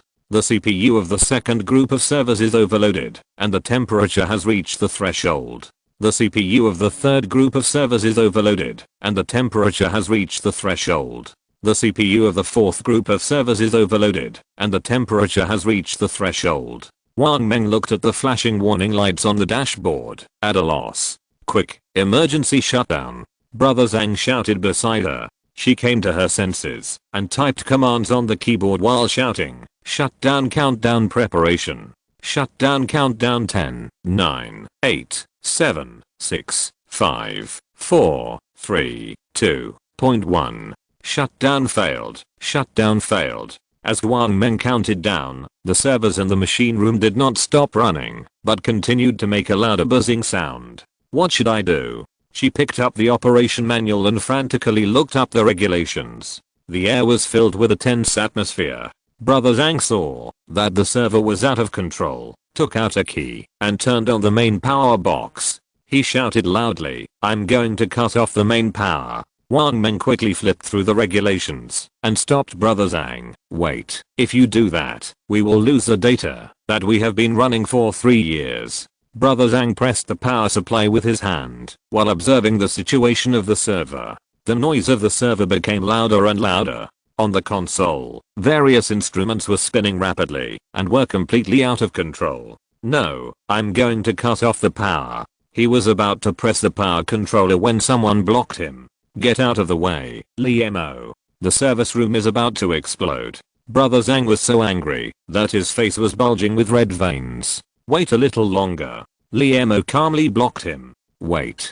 Don't you see that the temperature of the server has already reached the upper limit and it will catch fire soon? Brother Wan tried to pull Liemo away, but found that the boy in front of him was as motionless as an iron tower. At this time, Wang Meng, who was still standing in front of the console, shouted, listen to him, wait a little longer. The server's power peak has stabilized. The power of the server on the display screen has been rising sharply since the abnormality occurred, but now it is stable within the red line of the server's maximum power stability value, and the indicator lights on the console have gradually returned to normal. 1 minute, 2 minutes, 10 minutes. passed, and the server was still running smoothly at the maximum critical power. The three of them breathed a sigh of relief and slumped in their chairs. Wang Meng thought of something, carefully checked the system records, rushed to Liemo and shouted, "What did you do to my babies? Normal data calculations will not cause power fluctuations at all. You almost ruined our 3 years of hard work." Liemo was speechless because he didn't know why the calculation program he wrote went out of control. Maybe it was not out of control, but a way for the program to maximize system resources. He frowned, ignored Wang Meng's emotional outburst, and asked calmly, "Can I take a look at the program's operation record? Maybe I can find out the reason." This was not in accordance with the regulations. She cast her inquiring eyes on Brother Wang, who was slumped next to her, and Brother Wang nodded. Now is not the time to stick to the old rules. If the danger just now happens again, I don't know if they will have such good luck. Liemo took over Wang Meng's seat and opened the background record. The dense data recorded the details of the program running in the server. Pushing into the stack, main program loading, data input, second queue pushing into the stack, third, fourth, 11th sequence program started. He found the reason for the outburst of the server. In order to make better use of computer resources, an intelligence sequence program was attached to the program. Unexpectedly, this intelligence sequence could continuously improve its authority during the operation of the computer and eventually control the highest authority of the entire supercomputer. When Liemo was writing the astronomical data calculation program, he found that a huge amount of data was needed to complete this calculation. Even with the huge computing power of the supercomputer, it would be difficult to complete it within 48 hours. In order to get the calculation results faster, he specially wrote an intelligence sequence program. It does not undertake the calculation task, but can optimize the calculation process. The intelligence sequence refers to the source code of the Starry Sky mobile phone system and is programmed with a certain degree of intelligence. When Liemo was writing the Starry Sky mobile phone system, he found a program written in the kernel with strange 0101 code. This simple program actually has a certain IQ. Liemo wrote a new program based on this 0101 program, which is the intelligence sequence. After calculation, the intelligence sequence has the IQ of a 5-year-old child. He once ran the intelligence sequence alone without an internet connection. In the computer, the intelligence sequence can independently complete the calculation tasks assigned to him by Liemo. There was even one time when it turned the screen on and offered a binary frequency like a naughty child. Liemo flipped through the SCI code and found that it meant to please the owner. Liemo realized that the intelligence sequence might cause serious consequences, so he immediately formatted the computer's hard drive. This time, in order to get the orbital data of the planet as soon as possible, he had to add the intelligence sequence to the calculation program again. However, he readapted the core of the intelligence sequence and added several highest authority rules. 1. Do not harm humans. 2. Liemo is the only owner. 3. Delete memory data every 48 hours. The intelligence sequence has wisdom like the human brain, and the memory data is its memory. Even if the intelligence sequence accidentally loses control without sufficient memory data, it will only remain at the IQ of a 5-year-old. Unexpectedly, the intelligence sequence with the IQ of a 5-year-old actually caused the supercomputer to run abnormally. Liemo felt that he had underestimated the power of the intelligence sequence. The supercomputer has never run at this speed. Wang Meng, look, the average speed is more than twice the usual speed. The male colleague got out of the paralysis state at some point. Wang Meng also leaned over and widened his eyes. Oh, it's true. Why are my babies so powerful today? Hearing the male colleague's words, Liemo's frown relaxed and put down his anxiety. He already knew the problem. The intelligence sequence did not lose control, but in order to optimize the calculation speed, it controlled the highest authority of the supercomputer. After controlling the upper limit, the program dominated the supercomputer to operate with the strongest computing power, so the supercomputer almost exploded just now, which was a manifestation of the supercomputer's computing power approaching the critical value. Hey, have you found the reason? Wang Meng, who came back to his senses, saw him staring at the screen in a daze. Liemo nodded. We found the reason. Don't worry. The supercomputer will not go out of control. The calculation program is too large, which caused the data flow to overflow. Now it is completely normal. He concealed the existence of the intelligence sequence. Wang Meng rolled his black eyes. Really? If that's the case, it's great. I don't want anything to happen to the babies. Everything is normal. Brother Wang, who came back from the inspection of the computer room, made an okay gesture and asked, do you want to write an abnormal log? Wang Meng shook his head and asked, are there any abnormal results? Brother Wang thought about it and shook his head, saying a little tiredly, I'll go to the lounge next to me to rest. You keep an eye on it for a while. Wang Meng nodded. She looked at Liemo, who was still in a daze, and asked, do you want to take a rest? The calculation results will take 48 hours to come out. Liemo nodded. The effect of energy coffee had long disappeared. If it weren't for the emergency just now, he would have asked for a rest long ago. The lounge is next to the supercomputer cabin, with a simple chair and a bed. Liemo lay on the bed and fell asleep in a short while. Chapter 91, Squarewood. Fang Mu, wake up. In his dream, Liemo seemed to hear a sharp voice shouting in his ear. He tried to open his eyes, and the blurry figures around him became clearer and clearer. A strange short-haired woman stood in front of the bed. Get up quickly, have you forgotten what day it is today? The woman frowned and handed over a set of brand new clothes. This is a reward from the Nebula Mastermind Company last month. I used half a year's GPA to exchange it. Try it on. Seeing that Liemo did not respond, she leaned over and explained, I know that my parents don't like you. They have never given you a good face for so many years, but every day, when dad has his birthday, brothers and sisters have to come back. You can't act like a child again today. The woman turned around and sat in front of the dressing table, combing her hair carefully. Liemo took the clothes in confusion.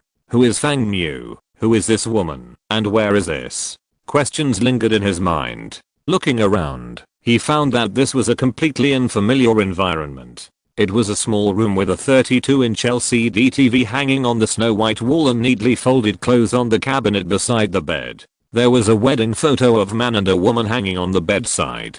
The woman in the photo had a happy smile on her face, and the man had a confused look in his eyes. Although the photo was very artistic, he could still recognize that the woman in the photo was the one in front of him. Liemo looked carefully at the man in the photo and confirmed that it was not him. What was going on? Why are you in a daze? Don't you want to go? The woman had finished putting on her makeup and saw that he was still sitting on the bed. Are you going to regret it? The woman's tears were already embedded in her eyes. Who am I? Who are you? Where is this? Looking at the crying woman in front of him, Liemo raised his own questions. Tears flowed down the woman's cheeks. You actually pretended to have amnesia in order to escape. Fang Mu, I have seen you clearly. When the main brain calculated that we were not a match, I still didn't believe it. Do you know how much I have suffered to be with you? The woman became more and more excited. She walked in front of Liemo and shouted, I got an A+ in the main brain's IQ test. In order to be with you, I had to wrong myself and come to this small city to do a Class B job. If I hadn't been with you, I would have been doing a Class A job in the space city like my brother. I know you have a problem with my parents, but without my father's status, can you, a Class C person, stay in this city? Liemo was very confused. He couldn't understand the woman's words more and more. What is Class C? Seeing his dazed look, the woman became even more angry. She took the clothes placed by the bed and threw them at Liemo fiercely. You, a Class C, do you know how much this suit is worth? It's worth your points for a year. Liemo couldn't dodge in time and was hit in the nose by the pendant on the clothes. The dots of blood from his nose sprinkled on the white sheets, which was particularly eye-catching. Are you okay, Fang Mu?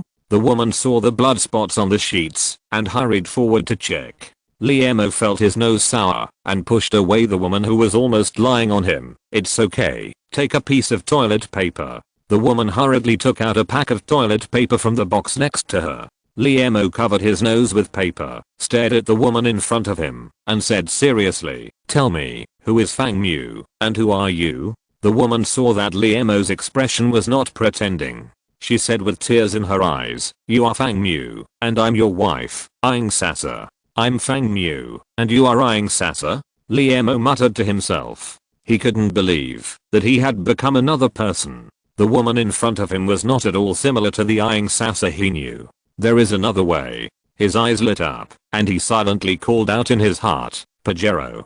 Pajero. He waited for a moment. There was no grey fog, no big nose. The alien in his head was gone, and Liemo knew that he had fallen into a strange world. Seeing that he was still in a daze, Aang Sasa asked anxiously, have you really lost your memory, Fang Mu? Please don't scare me. Liemo shook his head and returned to his usual expression. I was just joking with you. You look anxious. He got up and put on his clothes and asked, have you prepared breakfast? I'm a little hungry. Seeing that he had returned to his usual self, Aang Sasa stepped forward and gently hit Liemo with her pink fist. Don't make such jokes in the future. I'm almost scared to death. Liemo gently stroked her short hair. Go get ready for the morning, dear. Aang Sasa nodded shyly with a smile, turned around and left the room. Liemo stood up from the bed lightly and picked up the mobile phone he had already seen on the dressing table. Please enter your password. He frowned and habitually placed his index finger on the rear fingerprint reader. The phone turned on. Is this really my phone? Liemo took the phone and looked at it carefully, but did not find any logo on it. Turn on the phone screen. Familiar theme design. The icon of the Smart Assistant Xiaohua is in the first column. Smart Assistant Xiaohua, at your service. As he clicked gently, a familiar voice came out of the phone. This is too similar to the mobile phone system he designed for Weihua. Even Xiaohua's voice is the same. Liemo hesitated for a long time holding the phone, and finally asked softly, please tell me the date today. Xiaohua in the phone replied, it is June 8th, 2028. The outdoor temperature today is 25 degrees Celsius. Your clothes are suitable for going out. On June 8th, 2028, Liemo remembered that his last memory was frozen in the lounge of the supercomputing center. It was November 29th, 2020. Could this be the future 8 years later? But why call me Fang Mu? Who is this person who calls himself Aang Sasa in front of him? Fang Mu, come out to eat. Aang Sasa, wearing an apron, pushed open the door and shouted. Liemo agreed and put the phone in his pocket. Looking at the familiar person in the MacBook mirror, he said to himself, I'm Fang Mu. I'm Fang Mu. What is the Starry Sky Mastermind? Liemo took a bite of the freshly made porridge and asked casually. With a pop sound, Aang Sasa, who was sitting opposite, accidentally dropped her chopsticks on the ground. Let's go to the hospital after dinner. Aang Sasa stared at Liemo and said, why go to the hospital? You actually forgot what the Starry Sky Mastermind is. It seems that you really have lost your memory. Aang Sasa said with pain on her face. Liemo shook his head and said with a smile, I was just teasing you. How could I not know what the Starry Sky Mastermind is? Aang Sasa picked up the chopsticks and asked relentlessly, then tell me what the Starry Sky Mastermind means. Chapter 92 Faraday. Liemo said nothing, but picked up the spoon and slowly stirred the porridge in the bowl. Do you really not know? Aang Sasa stood up and asked. The air in front of the dining table became sticky and almost stopped flowing. Pa pa pa pa pa pa. Someone knocked on the door. Aang Sasa gave him a fierce look and got up to open the door. Liemo felt his hands under the table shaking a little. I'm not good at lying. He thought to himself. Wow, my dear sister, hello. When he opened the door, a young man was standing at the door with a bouquet of roses in his hand. To my dearest sister Aang Sasa. The young man made a knight's gesture of presenting flowers. Liemo stood up and took the initiative to greet with a smile. Hello, brother Angshan. His left hand secretly put the phone into his trouser pocket. Angshan at the door walked straight over past his sister and gave Liemo a big bear hug. Oh my god, my brother-in-law has finally come to his senses. He turned around and asked his sister in surprise, how did you educate him? He used to treat our family members like enemies. Aang Sasa was also surprised by Liemo's positive reaction, but immediately came to her senses. Didn't you always bully him in the past? Haha. That's true, but you were young and ignorant, and you suffered a lot because of him. Angshan defended. Liemo took the initiative to pour a glass of water. Brother, please have some tea. How dare I? Angshan quickly took the glass of water. Brother-in-law has really changed a lot. Liemo smiled and asked, is he getting better or worse? Of course he's getting better. If you had half the notice and secular affairs you have now, and promised me to find a job for you, you wouldn't have to let my sister stay in this small town. Angshan said after observing Liemo carefully. Aang Sasa heard him talking about the past again and interrupted him. Let's go quickly. My parents are probably waiting anxiously. The three of them left the room together. Liemo found that it was an old apartment building with stairs and the corridor was full of debris. In front of the apartment building, a brand new sports car attracted many children. They tried to touch the shiny thing with their hands, but they were scolded by an adult on the side. Little bastard, if there is a scratch on this car, it won't be enough to sell your whole family to Antarctica to dig ice. When the children heard that the shiny thing was so expensive, they just gathered around and dared not touch it. Hello, Mr. Aang, Miss Aang. The adults on the side saw the three people coming downstairs and greeted them. Aang Shan ignored them and opened the car door directly. Brother, did you change the car again? Aang Sasa asked, touching the luxurious leather sofa in the car with her hand. Yes, Faraday's latest electric car, with a range of 2,000 kilometers. Aang Shan answered, while starting the car. Do you want me to give you one too? Mr. Jaya from Faraday and I are friends. Aang Sasa showed a yearning look, but then shook her head and said gloomily, no, I don't need it. Aang Shan seemed to have thought of something and sighed. This is not a solution. I will persuade dad at the party. Liemo, who was ignored by the two, sat in the back seat and looked out the window carefully. The road was desolate on both sides. It should have been full of green crops, but now there were burnt yellow dead grass everywhere. The vehicle passed a section of potholes on the road, making it difficult for the sports car to adapt, and the chassis made a scratching sound from time to time. Aang Shan had to slow down. The road was full of bricks and rubble. It seemed like a destroyed village, but the remains of the house were too broken. It seems to be a village here, right? Liemo asked tentatively with doubt. Aang Shan turned around and smiled strangely. This is the great work of the mastermind. This place used to. Aang Shan. Shut up. Aang Sasa interrupted him hurriedly. Aang Shan's mouth curled up slightly, and he patted the steering wheel. The secret compartment in front of the car slowly opened, and there was a strange instrument inside with a green indicator light flashing. Do you know what this is? He asked mysteriously. This is a full band jammer that can block detection signals within 10 meters around. If you don't believe me, take a look at your mobile phone. Is there no signal at all? Aang Shan held his head high, like a proud goose. Aang Sasa opened his mouth wide and asked in surprise, where did you get these contraband? Liemo took out his mobile phone, and sure enough, there was no signal. He frowned. This is just an open secret in Area A. Do you think those upper class people in Class A abide by the rules so well? Aang Shan's tone was full of disdain. Aang Sasa said with concern, these things cannot appear in the Sunday. After thinking for a while, he added, also, don't talk too much about the main brain in the future. Can't this shattered village wake you up?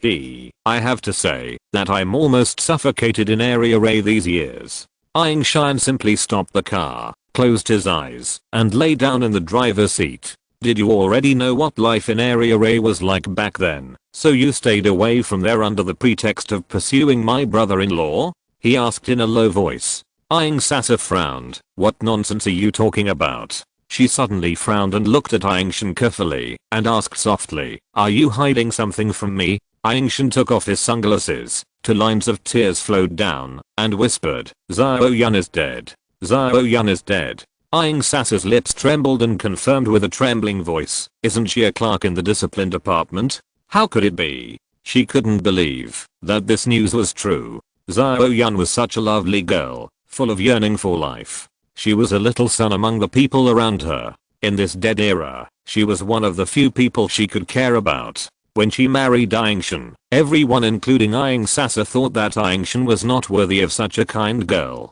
Besides, Zhao Yun had an excellent job, a clerk in the discipline department, and their authority was very high. And now, the little son is dead. The little son that used to love to talk and laugh is dead. This makes Aang Sasa feel an irrepressible sadness in her heart, as if the sky suddenly darkened. Aang Sasa was silent for a long time, and Aang Shan was still lying in the driver's seat. Liemo found himself in an awkward situation. According to common sense, he should appear as Fang Mu to comfort him. But the fatal thing is that he only has Fang Mu's identity and does not have his memory. So now his best practice is to lean against the car window and stare at the ruins outside the window. Sadness and embarrassment filled the car for a long time. Aang Sasa's sad face finally eased a little. She tried to suppress her emotions and asked with gritted teeth, "How did it happen?" Aang Shan covered his face and sighed. "I was dealing with business matters in Area B at the time. When I got the news and rushed back, Xiaoyan had been sent to the Land of Oblivion by them." "Are you shirking your responsibility?" Aang Sasa was not satisfied with his answer. Liemo, who pretended to watch the scenery in the back row, found that the relationship between the two sisters was a bit abnormal. Aang Shan, an A-level person with an imposing manner, was constantly scolded by a B-level woman, and she was not angry. Chapter 93 Mastermind. I didn't. Aang Shan was a little agitated. "I went to handle business, and that night I received a call from the discipline department. They said on the phone that Xiaoyan had committed serious violations and was sentenced to be sent to the Land of Oblivion. After returning to Area A, I dealt with Xiaoyan's funeral, and then I realized that there was something weird about the whole thing." Aang Shan frowned and recalled. "All officials in the entire discipline department have special authority. Even if they are punished for violating the discipline, the most serious punishment is expulsion from Area A. Over the years, no discipline officer has been sent to the Forgotten Land. Later, unwilling to give up, I bribed a mole with a large sum of money. However, he was not at the core of the discipline department and only knew the general situation through some written documents. On the day I left Area A, an order was issued from the 3 judges of the discipline department, naming Xiaoyan, an ordinary clerk, to go to the judges department. After receiving the order, Xiaoyan did not have any doubts, handed over the work at hand, and followed the order to go to the judges department on the 11th floor. Not long after Xiaoyan went to the judges department, a notice was issued from there, saying that Xiaoyan was sent directly to the Forgotten Land because of serious violations. Aang Shan's eyes showed bloodshot. There was not even a pretend trial. Because the level of the mole is relatively low, many detailed situations have not been found out. I'm communicating with a high-level mole. No matter who it is, there will always be a price to pay for doing such a thing. Aang Shan punched the steering wheel hard. Aang Sasa looked at him and said worriedly, "Don't be impulsive. Only children will wave knives on the street. Smart adults will hide daggers in their clothes. Don't worry, sister, I know my limits." Aang Shan nodded. He looked out the window with a confused look. "Sister, do you think it is possible for humans to survive in the Forgotten Land? What nonsense are you talking about? Have you forgotten what exists in the Forgotten Land? I would rather Xiaoyan be executed on the spot." Aang Sasa's face showed a look of fear.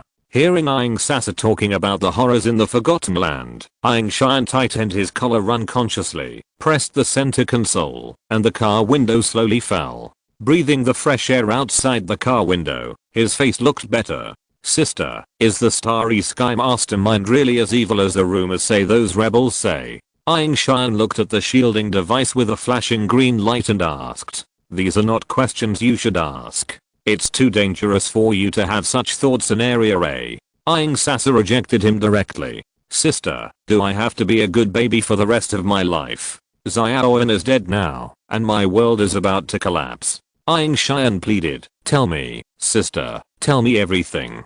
Aang Sasa also glanced at the flashing shield, nodded and said, "I know a little bit. According to the remaining books in the Resistance Army, before the Starry Sky Mastermind controlled the world, people were not divided into different levels.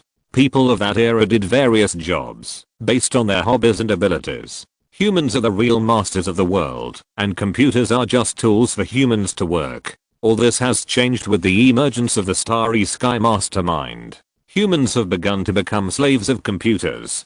Perhaps the term slave is not accurate. It is more accurate to say that they are pawns to be played with." Aang Sasa actually knew so much about the previous world. Could it be that she was also a member of the Resistance Army? Liemo pricked up his ears to listen to the conversation between the two, while trying to analyze the meaning of the conversation between the two. Suddenly, a huge whoosh sound came from the distance. Liemo looked up through the skylight and saw a huge circular saw blade flying towards the car, blocking the sun's sunlight. The saw blade was moving very fast, and the sharp gears gleamed in the sunlight. Eyeing Sasa in the front row also noticed the saw blade approaching from a distance. "Drive quickly," she shouted. Eyeing Shan's face changed drastically, and he started the car and rushed out. "It's the mastermind." It was sent by the mastermind. The engine roared under the pressure of the accelerator, and the wheels bumped up and down on the rugged road. "It's useless. The prey targeted by the giant saw on the plane has no chance of escape," Eyeing Sasa said desperately. Liemo turned his head, and the whoosh sound became louder and louder, and the saw blade was getting closer and closer. He could now clearly see the complex patterns engraved on the surface of the saw blade. Eyeing Sasa also turned his head and looked at the giant saw blade that was close at hand. He showed a miserable smile to Liemo with his mouth slightly open. The outer shell of the sports car was like tofu in front of the giant saw. Liemo felt a burning sensation in his chest and his eyes went dark. His eyes suddenly opened, and Liemo found himself still lying in the lounge of the supercomputing center. Was he dreaming just now? Liemo absolutely did not believe that there was such a realistic dream. Now he could still feel the trembling from the soul when the giant saw in the dream cut through his chest. He closed his eyes, buried his head between his chest, and carefully recalled everything in the dream. Fang Mu, Eyeing Sasa, Eyeing Shan, Xiao Yun, the Starry Sky Mastermind, the giant saw. Could all this be related to the Starry Sky mobile phone system that he borrowed from alien technology? Artificial intelligence is out of control and becomes the evil force that dominates the world. He fell into deep thought. Liemo, you finally woke up. The supercomputer has finished the calculation. Zhang Meng ran over and opened the door and shouted. Liemo rubbed his face with both hands and asked, "Doesn't the calculation take 48 hours? How come it's so fast?" Zhang Meng curled his lips and said, "You've been sleeping for 2 days. Professor Wu and the others are going to send you to the hospital. Or I have experience to see that you are just too tired. You just need to sleep more. Thank me, otherwise you would have been given an injection by the doctor." Liemo picked up his mobile phone and checked the time. Sure enough, 2 days had passed. He immediately followed Zhang Meng back to the supercomputer room and got the USB flash drive with the data results. Time was very tight. Before leaving, Liemo asked, "Will the calculation program you entered into the supercomputer be stored there forever?" Zhang Meng replied, "How is that possible? Every time the calculation is completed, we will reset and restore the supercomputer system to prevent program disorder." "Then have you restored it?" Liemo asked. Zhang Meng glanced at the busy male colleague and replied, "The system has automatically restored when the calculation results come out. The time resources of the supercomputer are very precious." Liemo nodded. He always had doubts about the intelligent program that automatically sees the highest authority of the supercomputer. Since the supercomputer has been restored, the program no longer exists. "Is your supercomputer connected to the internet?" Liemo asked another question. Zhang Meng was a little confused. "What kind of network? Is it connected to the outside world?" Liemo explained. Zhang Meng shook her head and said, "Supercomputers are physically prohibited from external connections, and of course they will not be connected to the internet." Liemo was relieved and waved with a smile, but by then, Zhang Meng was very confused about the 2 questions raised by Liemo. She frowned and looked at the back that was getting farther and farther away, and said, "What a weirdo." She turned back to the supercomputer room, looked at the male colleague who was still busy, and asked, "Is the program stable?" The male colleague buried his head in his work and replied, "Everything is normal." At this time, the cleaner cleaned the waste paper basket next to the printer as usual. She poured the waste paper into the cleaning cart. They didn't notice that there was a lot of waste paper today. Chapter 94, Eye of Heaven. The calculation results have come out, and the next step is to use the sky eye for direct observation. Liemo returned to Yanda with Professor Wu with the calculation results. In the car, Professor Wu informed Professor Xian of the Department of Astronomy of the calculation results of the supercomputer, and suggested that he take Liemo to the sky eye. This is the orbital time data table of the unknown planet in the solar system that you calculated with the supercomputer. Professor Xian looked at Liemo and took out a thick stack of data. Liemo nodded, took out a data table marked with a red pen, and said, Professor Xian, look, here is the exact coordinates of the planet at midnight 3 days later. Based on the calculation, it will move to the space coordinate position 30,206, 6358256. He took out a pen and circled the space coordinate data and said confidently, as long as we turn the eyes of the sky eye there in advance, we will definitely find clues. Professor Xian nodded. He looked at the confident boy in front of him. This boy is not a genius, he is simply a super genius. Professor Xian is now more and more envious of old Wu. With such an apprentice, it can be regarded as a successor. I've been prepared for a long time. Professor Xian took out 2 tickets from the drawer. Tonight's flight. This way, we can reach Kaianan, Gizhou province tomorrow morning. As he said, he took out another document. I have made an appointment with them. At 12 o'clock in the evening 3 days after the scheduled time, Kaianan will make room for us for 1 hour. I don't know what kind of magic potion you gave Leo Wu. He broke his bankroll to help you make an appointment with Kaianan. You know, the cost of using this kind of national heavy equipment is very high. Professor Xian said with envy. If the internet has made long distance communication a reality, then airplanes have made long distance travel much simpler. In less than 3 hours, Liemo and Professor Xian appeared in Guiyang. 40 minutes later, they arrived in Kaianan. In less than half a day, they crossed half of the earth. Liemo felt that the country's transportation is becoming more and more convenient. Kidu Town, Pingtang County, Kaianan Buai and Mao Autonomous Prefecture, Gizhou Province. A young man who had received the notice and rushed over in a Deheo hurriedly drove up. He rolled down the window and asked, "You two are Professor Xian and Liemo, right?" No wonder he could recognize Liemo and Liemo at a glance. Although there were many tourists around, there were not many people dressed formally and had a scholarly temperament. "My last name is Xian. I guess you are a disciple of Professor Wang from Tsinghua University." Professor Xian looked at the young man. "Yes, it's a good thing I wasn't late for too long. Otherwise the teacher would scold me if he knew." The young man quickly let the two into the car and explained. "I was on duty in the laboratory for 2 consecutive days and overslept. It's okay, we didn't wait long, and we don't know your name yet?" Professor Xian asked, while sitting in the co-pilot seat. "My name is Fangbo, and I graduated as a graduate student from Professor Wang of Tsinghua University." The young man yawned. Liemo saw that he was very tired and asked with concern, "Do you want me to drive for you?"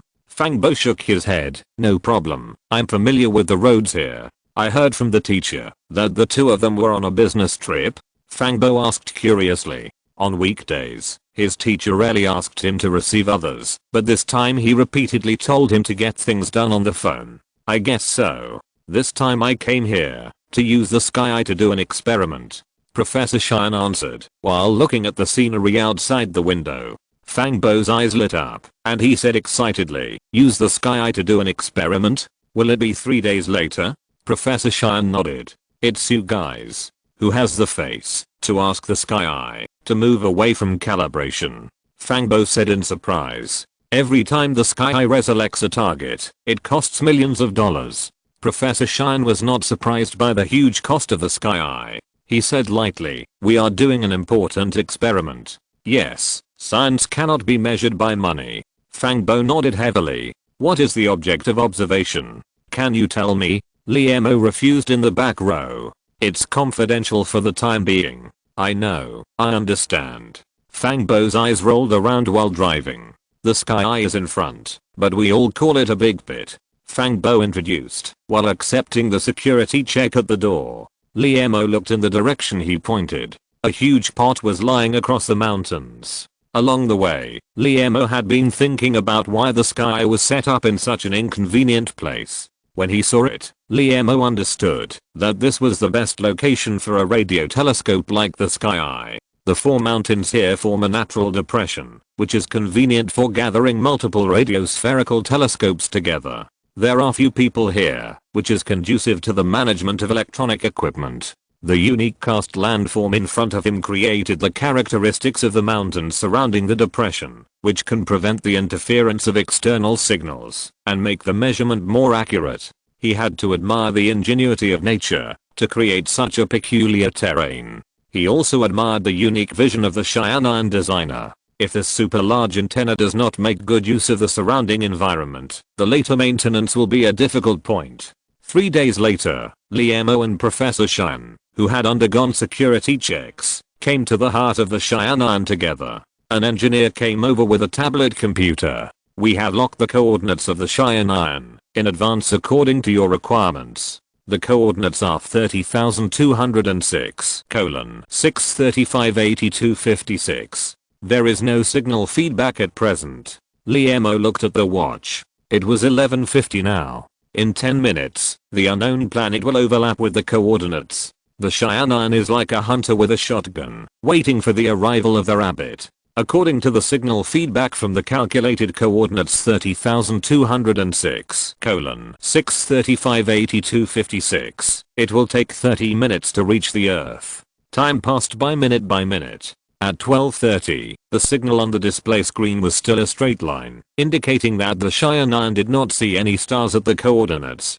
Dozens of staff members kept adjusting various frequencies. According to Liemo's calculations, the unknown planet has already entered the sight of the sky. But why has there been no discovery? At 12:40, the signal on the display screen is still a straight line. At 12:50, the signal on the display screen is still a straight line. Tick tick. The wall clock broke the silence in the room. It was 1 o'clock, and the sky still did not detect any target. Professor Shan's face was livid. The engineer just now carefully checked the data on the screen and saw that there was no result feedback. Then he came over and said, "The universe is vast, and astronomical observations may not necessarily have results." The mission failed, and everyone in the room thought so. Some staff members had already walked in with materials for the new mission. Chapter 95 MO Crossing. Liemo couldn't accept such a result, but why couldn't he find it? Wait. A light flashed in his head, and he thought of something.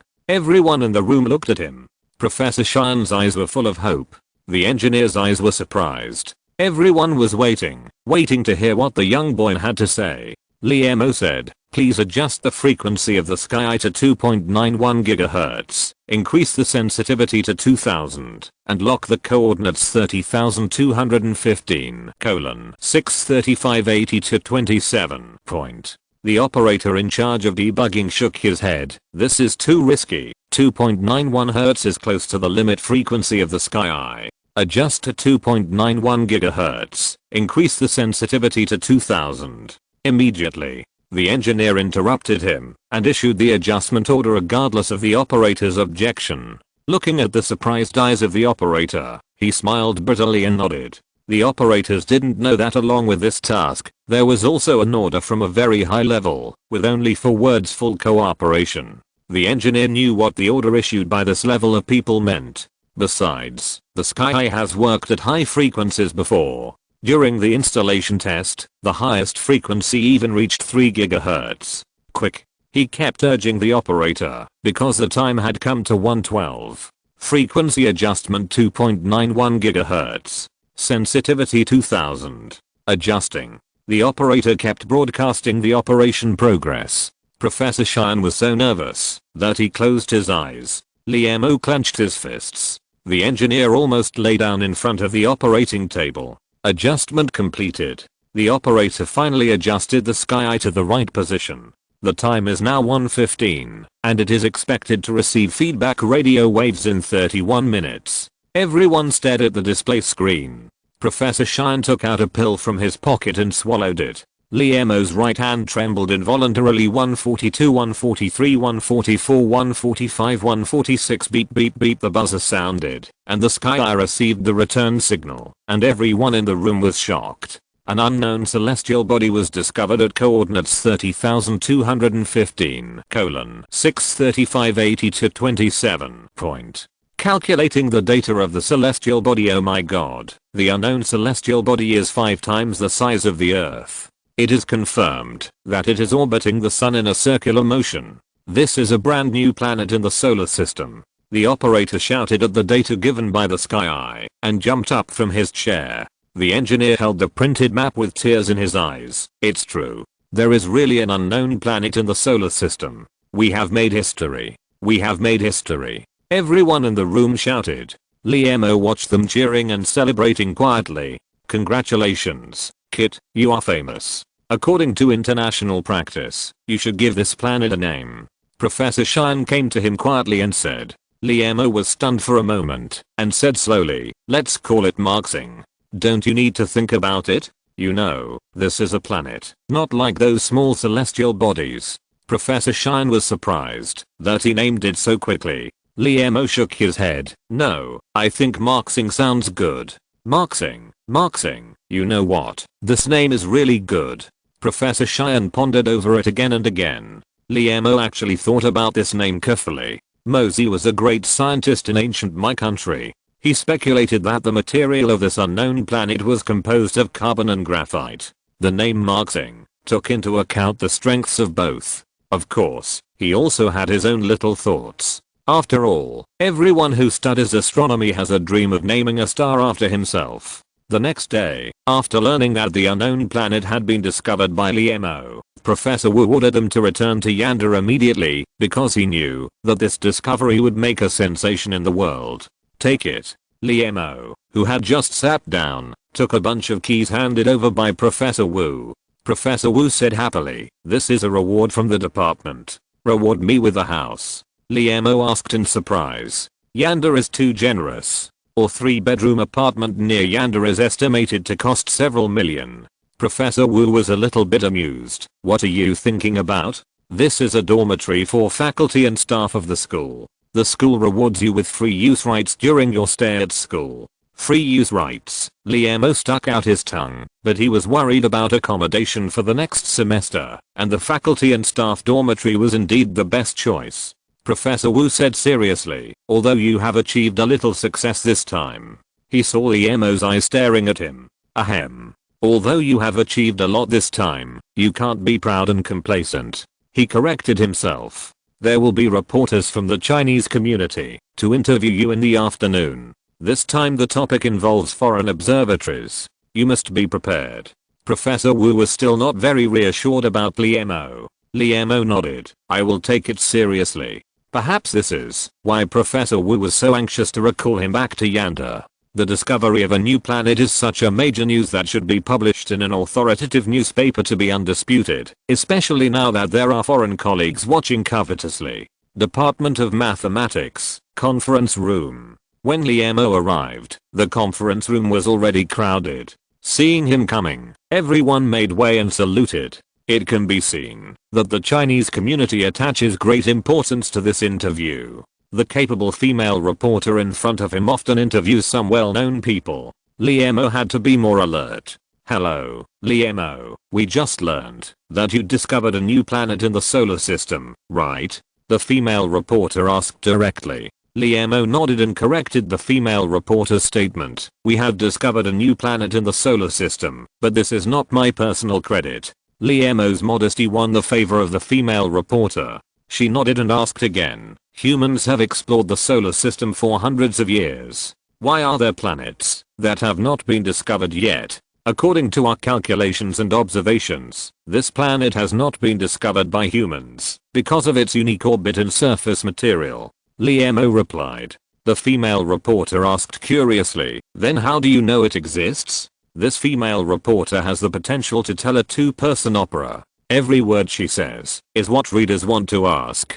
Liemo looked into the distance and answered thoughtfully. In fact, in recent years, some astronomers have speculated that there is a huge unknown celestial body in the solar system, based on the orbital anomalies of the asteroid belt, but they have not discovered it. The female reporter asked again, why can you discover it? Because I'm a mathematician. Everything in the world may confuse our eyes, but mathematics will not. I calculated the trajectory of the planet through mathematical models, and finally confirmed its existence through our country's world-leading sky eye. Liemo gave a detailed account of the whole process of discovering the planet. I heard that you gave this planet a nice name, right? The female reporter asked. Liemo nodded. According to the naming rules of celestial bodies in space, the discoverer can name the celestial body. I named it Marxing. The female reporter asked, Liemo's MO. Liemo shook his head and said, MO in Mosey.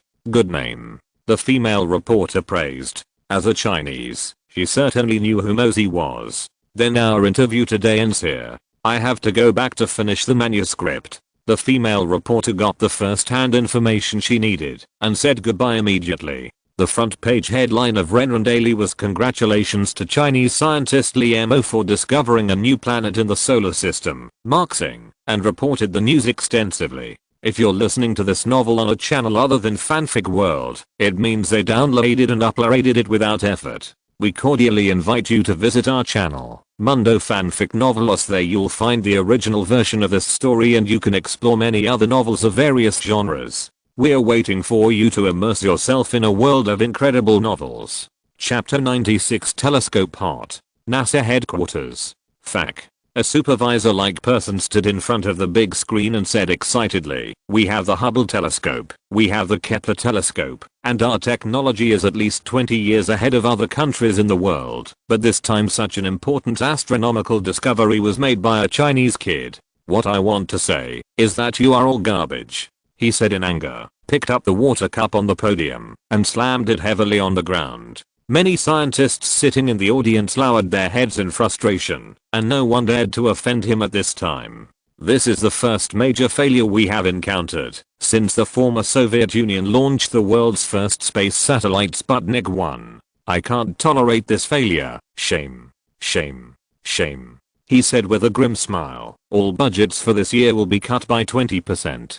Gentlemen, say goodbye to your yachts. Of course, this is the reward you deserve. He slammed the door and left. As the supervisor left, the scientists in the audience began to talk. If Liemo was here, he would find that the man with a fierce look in the corner was Professor Smith. The discovery of MO crossing shocked the whole world and also inspired the whole of China. Wang Feng is a migrant worker in Beijing and an astronomy enthusiast. In order to earn some after-sleep income, he opened a store on Taobao that sells astronomical telescopes. However, there are too few astronomy enthusiasts in China, and the business of the store can only be described as bleak. Not long ago, he was still worried about one thing. He and his girlfriend are both in their 30s and have reached the age of marriage. Over the years, he has repeatedly opportunities to propose to his girlfriend, but his girlfriend has rejected him because the conditions are not mature. Wang Feng himself knows that the immature conditions are actually the immature material conditions. In this city, where houses are like gold, the monthly rent will cost them thousands of yuan. But his family is just an ordinary family and can't help him much. If he gets married, the expenses will definitely be greater. He feels more and more that, although he keeps working hard, he can't see hope for tomorrow. So today was supposed to be the weekend, when he usually shows courtesy to his girlfriend. He is still lying in bed. Beep, beep, beep, beep. The message notification sound of the mobile phone kept ringing. He opened the phone in confusion and was immediately refreshed because his online store was selling well. Shopkeeper, boss, one piece of Celestron 80DX astronomical telescope, professional stargazing 10,000 space times high power high definition entry level deep space sec has been sold with an income of 990 yuan.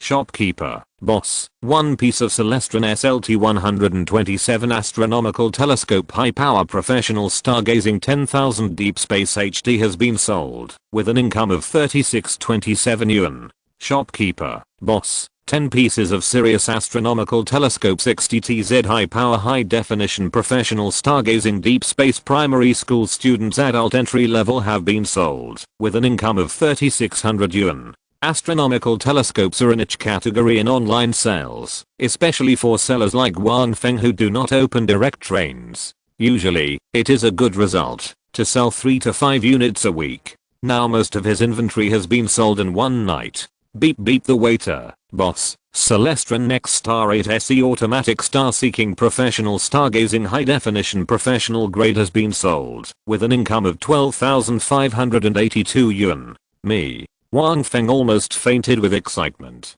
Although the 8SE automatic star-seeking astronomical telescope has good performance, its appearance is outdated. Since he bought it back half a year ago, he has not sold a single one. Of course, the main reason why he bought this kind of telescope is because of the high profit, almost half of the profit. He was often ridiculed by his girlfriend for this matter, saying that he bought a lot of heirlooms. But now it has been sold. Wang Feng opened the store statistics with excitement. Oh my god. He couldn't believe his eyes. In one night, his store sold 621 telescopes. According to the net profit of 20%, he actually earned more than 100,000 yuan that night. Why is the store so popular? Am I handsome? Wang Feng didn't think his online store advertising was very good. He clicked on the customer messages of the store and immediately understood what was going on. Boss, how far can Celestron SLT 127 see? Boss, can the Sirius 60TZ see the black star? Boss, I'm going to buy 20 Celestron 80DXs. Is there any discount? Seeing the last message, Wang Feng's heart, which had just calmed down, started beating violently again. My dear father, 20 sets, you are my uncle. He found the uncle who was going to buy 20 telescopes. Oh no. The customer's contact information, brewed his emotions, and typed in the input box. Dear, since our store is small and has low profits, all products are genuine. So your bargaining request is not accepted for the time being. Try it out first. If it doesn't work, give him a 100 yuan discount for each one. With this calculation, Wang Feng sent the message. Beep beep. The other party's message replied quickly. Oh. Then send 20 first. I searched all over Teoteo and only your store has the goods. The customer's reply seemed a little helpless. Beep beep. The waiter. Boss. 20 Celestron 80DX astronomical telescope professional stargazing 10,000 space times high definition entry level deep space sec have been sold with a revenue of 19,800 yuan. That's so cool. This old man is so cool. Wang Feng clenched his fists excitedly. But how could the telescope market, which has always been quiet, be so hot? According to what the old man customer just said, the entire astronomical telescope on Teoteo is almost sold out. With these questions in mind, Wang Feng opened the news website. After just one glance, he understood everything, because the most eye-catching position on the website read, Chinese scientist Li Mo discovered a new planet in the solar system. So that's it. The Chinese people pay attention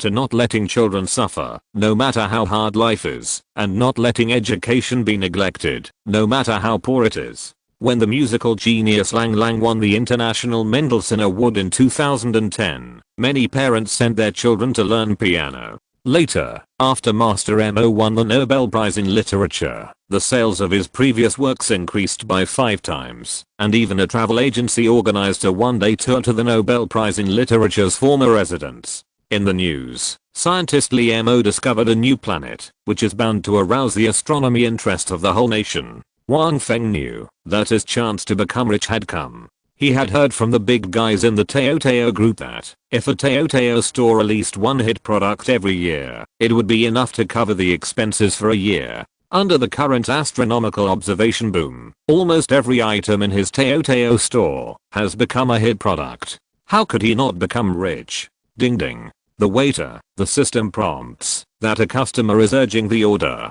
Please hurry up and ship the goods. Wang Feng suddenly woke up from his dream of becoming rich. How could he deliver more than 600 express parcels by himself? Chapter 97 Biology Subject Upgrade. Hey, Xiaoli, come and help. Wang Feng called his girlfriend for help and asked her to come and help.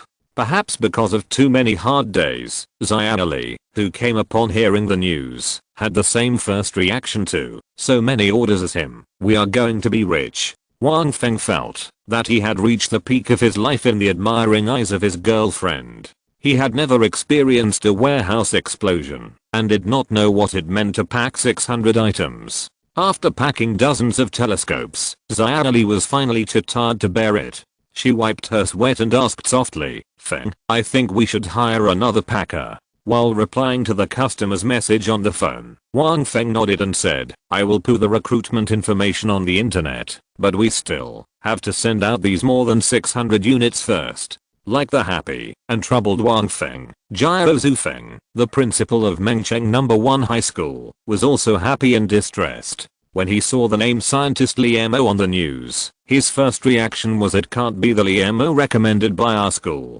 So he quickly summoned Liemo's former class teacher, Teacher Zhang, to the office. Teacher Zhang called Liemo in front of him. The former student of Mengcheng No. 1 High School on the other side of the phone readily admitted that he was a scientist in the newspaper. This made Principal Jiao Zufeng very happy. He immediately took the phone, praised Liemo from a distance, and invited Liemo to return to his alma mater when he was free to guide his juniors. Finally, when Liemo repeatedly emphasized that he would definitely go back, Principal Jiao Zufeng reluctantly hung up the phone. He immediately issued the principal's instructions. The first step, hang a banner. As an old tradition of Mengcheng No. 1 High School, hanging a banner when encountering a happy event is cheap and practical. The second step, contact the TV station reporter and spread this news in the local media, so that other high schools can also see that their Mengcheng No. 1 High School is now rich. Principal Jiao Zufeng has not thought about the third step yet, because the next big fanfare will involve expenses.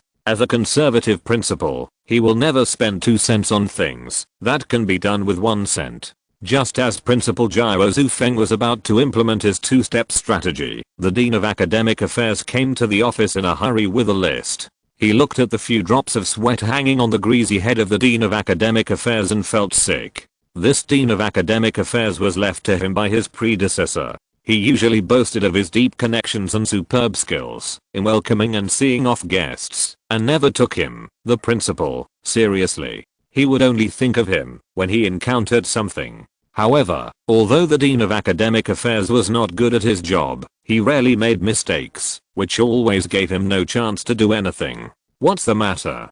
Principal Jiao Zufeng asked unhappily. The Dean of Academic Affairs wiped the sweat from his head with his hand and said in an exaggerated tone, "Great news, Principal. Look, there are many young masters who will transfer to our school next semester." As he said that, he pointed to the list on the paper with his chubby little hand. Zhou Yui, the son of Mr. Zhu of Huishan Hotel, Zhang Cheng, the son of Mr. Zhang of Xinru Technology, and Xian Fang, the beloved daughter of Mr. Xian of Xianshan Animal Husbandry. This year, the price of pork has soared, and Mr. Xian's wealth has also risen. It is said that it has exceeded the billion-yuan mark. Wow. The eyes of the Dean of Academic Affairs flashed like a hungry wolf. Jiao Zufeng frowned and looked at the list, and asked righteously, "Have the scores of these students reached the selection line of our No. 1 high school?" Hearing the principal mention the scores, the Dean of Academic Affairs looked at a loss. If these gentlemen had good grades, they would have gone to the provincial capital to study long ago.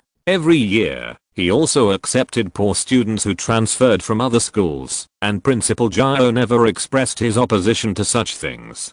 From today on, our Mengcheng No. 1 High School must strictly abide by the rules and regulations issued by the Education Bureau. For students who do not meet the scoreline, no one can be accepted. Jiao Zufeng said again. What happened today? The Dean of Academic Affairs, who had been frustrated, returned with the list in disappointment. Now he was worried about how to explain to the parents of those gentlemen. "I sit alone on the top of Mount Zumi and see the thousands of miles of floating clouds at a glance." Jiao Zufeng felt that this sentence in the book he read last night was really appropriate.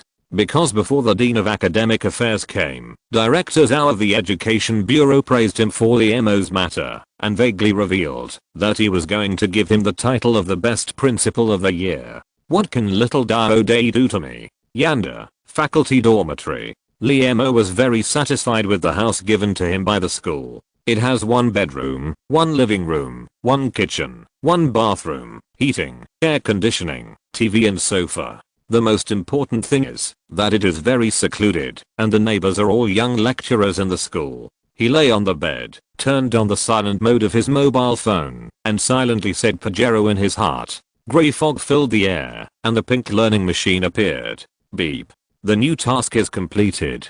Task: explore the universe, young man. Task description: the universe was the same as it is now, and it will always be the same as it is now, because it cannot become something else, and there will be no things outside the universe entering the universe to cause changes. Exploring the universe is a necessary path for a civilization to improve itself. Task requirements: discover and successfully prove the existence of an unknown star to human society. Task progress: 100% task reward.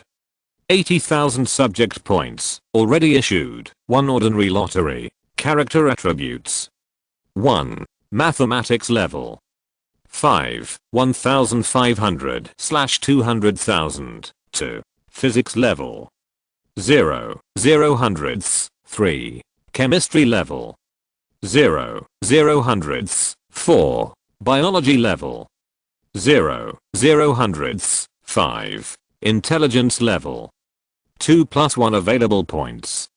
80,000. What surprised Liemo was that his intelligence was upgraded by 1 level. It seems that discovering unknown planets can also increase intelligence. 80,000 points cannot raise his math level to level 6, so he decided to add all the points to biology. There are 2 main reasons for doing this. First, biology papers are easy to write, and often dozens of papers can be published for one experimental project. Second, the owl's boy made him realize that, even if humans can land on the moon, their own research is far from enough. The properties after upgrading are: 1. Mathematics level. 5. 1,500/200,000. 2. Physics level. 0. 0 hundredths. 3. Chemistry level. 0. 0 hundredths. 4. Biology level. 4. 2,000/100,000. 5. Intelligence level. 2 + 1 available points. 0 system prompt: congratulations on your chance to win a prize. Draw now. Prizes on the lucky draw wheel: 1. An interstellar mining vehicle. 2. An interstellar frigate. 3. A black hole shuttle. 4. A cryophoton microscope. 5. A super cool alien toy car. 6. Energy coffee x10. Liemo turned the big turnable, and the pointer spun rapidly. Congratulations on winning a cryophoton microscope. Chapter 98. Number theory is beautiful. It was Liemo's favorite time to ask questions again. This time he decided to ask a different question. Can I ask a question? Liemo asked. The voice of the Pajero people came from the grey fog. Please ask a question. My question this time is, what is the most powerful weapon of your Pajero civilization? Liemo asked. At present, the most powerful weapon on Earth is nuclear weapons. An atomic bomb can turn a city into ashes. The history of human technological development is actually the history of weapon development. The higher the level of technology, the more powerful the weapon. The Pajero hesitated for a moment and asked, excuse me, the most powerful in your question, do you mean the power of the weapon, or the convenience and ease of use, or other aspects? The irresistibility of the weapon. Liemo said bluntly. The most powerful weapon on Earth now is the atomic bomb, but if there is no means of throwing, it can only be used as a threat on paper. Then our most irresistible weapon is the empty vector weak. The Pajero people answered without any hesitation this time. Is the empty vector weak an alien rank? Liemo asked. Can you explain this term? The void vector weak is a regular weapon. The physical laws of the space-time, where the attacker is located, will be changed. The big-headed Pajero said, for example, under the influence of gravity, humans will not fly out of the Earth. But if attacked by the void vector weak, the original physical laws will be changed, the law of gravity will become invalid, and people may fly directly to outer space. Hearing the description of the big-headed Pajero, Liemo was a little horrified. The difference between civilized creatures and ordinary creatures is that they can use various laws of the universe to make different tools and strengthen themselves. If the original laws of the universe are lost, human survival skills may not be as good as an ordinary rabbit. The power of the void vector weak can be seen. At this time, Liemo suddenly remembered something, frowned, and asked, can I ask another small question? This time your biology and spiritual intelligence have been upgraded. According to the rules, you have 2 opportunities to ask questions. The Pajero in the grey fog answered in a serious manner. Liemo asked. Are you behind the scenes in these few big wheel draws? The new tasks released by the learning system now match the prizes of the draws too well. The last task was to discover an unknown planet, and the prize of the draw was a cosmic quantum wave monitor. Without the prize monitor, he would never have discovered the existence of Marxing. So Liemo felt that there must be something fishy. I once told you that this learning system is not the work of the Pajero people, but was obtained from a higher level civilization. According to the general rules of the law of cosmic civilization, a higher level civilization cannot deliberately hide the essence of a problem from a low level civilization. The Pajero replied. Then are you behind the scenes? Liemo didn't understand. The big-headed Pajero answered directly this time. No. Liemo was relieved. He didn't want to be like a plot character in the game, where everything was set by others, even if the others here were a high level civilization. New task released. Liemo, who had finished asking questions, immediately received a new task. New task, interdisciplinary young man. Task description, the laws of the universe are interlinked. A true genius scientist cannot focus on only one subject. Newton, the father of geophysics, proposed calculus in mathematics, Newton's laws of motion in physics, and the gold standard in economics. Task requirements, publish 10 biology papers. Task time limit, 20 days. Task reward, 80,000 subject points, 1 ordinary lottery, 10 biology papers. Liemo shook his head. He felt more and more that this learning system liked to count by 10. What needs to be done now is to apply for a second subject from the school. There is no forest without trees, and there is no book without coincidence. Just when Liemo decided to apply to study biology, Professor Wu called. Hey, school is about to start. Come to my office and arrange your study plan for this semester. During the entire spring festival, Liemo was busy studying Marxing, and even spent New Year's Eve in the library. Professor Wu couldn't stand it anymore, so he invited him to his home as a guest on New Year's Eve. The teacher's wife made a big table of delicious food. After this meal, Liemo felt that he had become closer to Professor Wu. Sometimes his wife would come to the single dormitory to help him clean up his room. Liemo passed by a small supermarket downstairs and bought 2 kilograms of oranges. The gift was small, but the thought was profound. He planned to bring them to Professor Wu. Liemo is here. Are you carrying oranges? Entering the Department of Mathematics, teachers would come in and out from time to time. Most of them knew Liemo. Teacher Wang, would you like an orange? Liemo wanted to give it to everyone. Before Liemo finished speaking, Teacher Wang took an orange from the bag and said while peeling it, I want to share in your good fortune. Teacher Zhao, would you like an orange too? Teacher Zhao saw them and came over. Professor Wu, I'm here. Liemo pushed open the door of the office. Professor Wu was wearing glasses and reading an article at the desk. He looked up and asked, what are you holding in your hand? Liemo raised the bag in his hand and replied, I bought you a bag of oranges. He originally wanted to say a bag of oranges, but found that there was only one orange in the bag, so he quickly changed his words. Professor Wu said with a bit of a smile, okay, I'll accept your New Year's gift. As he said that, he took the orange and started peeling it. You know what, it's really sweet. Liemo scratched his head embarrassedly and said, actually, I bought a bag, and Teacher Wang and the others shared it on the way. After eating the oranges, Professor Wu's face straightened. He brought 2 cups of hot water and put them on the table. He looked at Liemo and asked, what are your plans for this semester? Which aspect of mathematics are you going to study? Liemo had already thought deeply about this question, and he replied, I plan to develop in the field of number theory.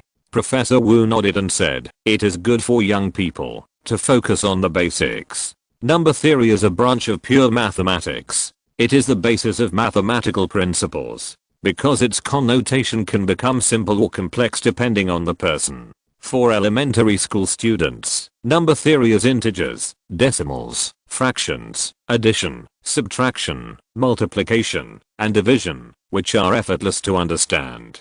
For mathematicians, number theory is such as Fermat's theorem, Goldbach's conjecture, and Riemann's conjecture. Professor Wu paused, took a sip of tea, and continued, "It's a good thing that you like to study the basics, but you have to be mentally prepared. Number theory is very difficult to produce results. Many mathematicians have studied number theory, but have returned empty-handed, because it is a foundation, and has been studied almost thoroughly for 100 years. Liemo nodded and said, "I know. Studying number theory is mainly my personal hobby. I think it is beautiful." Chapter 99 Minor. Beautiful? Professor Wu was stunned when he heard the word. He then remembered that he chose mathematics because he was attracted by its charm, but so many years have passed, and his utilitarianism has long wiped out his former ideals. In order to gain honors in recent years, he has chosen subjects that are easy to achieve results. He looked at the slightly immature boy in front of him, nodded and said, "I respect your choice, but my attainments in number theory are not high, so you can only rely on yourself for future studies." There is a mysterious learning assistance system in Liemo's head, so he does not need guidance from others. Professor Wu, I plan to minor in biology. Liemo expressed his thoughts. You want to study biology? Professor Wu asked puzzledly. He does not want his disciples to disperse their energy in areas other than mathematics. Liemo nodded and said sincerely, I think choosing a new direction outside of mathematics can broaden my horizons. Please rest assured, teacher, I will not relax my study in the field of mathematics. Maybe my student is really a genius. Thinking of this, Professor Wu's face relaxed a little and asked, which biology major are you going to choose? Liemo had already thought about it. He replied, cell biology. I wonder what conditions are required for our school's minor major. Yangdan implements a grade point system for minor majors. As long as your grade point meets the standard, you can directly apply to the college for a second major. Professor Wu said. Hearing Professor Wu say this, Liemo was relieved, because his grades were full marks and his grade point was definitely up to standard. But since you have chosen a second major, I also have a request for you, that is, publish another paper in a top mathematics journal this semester.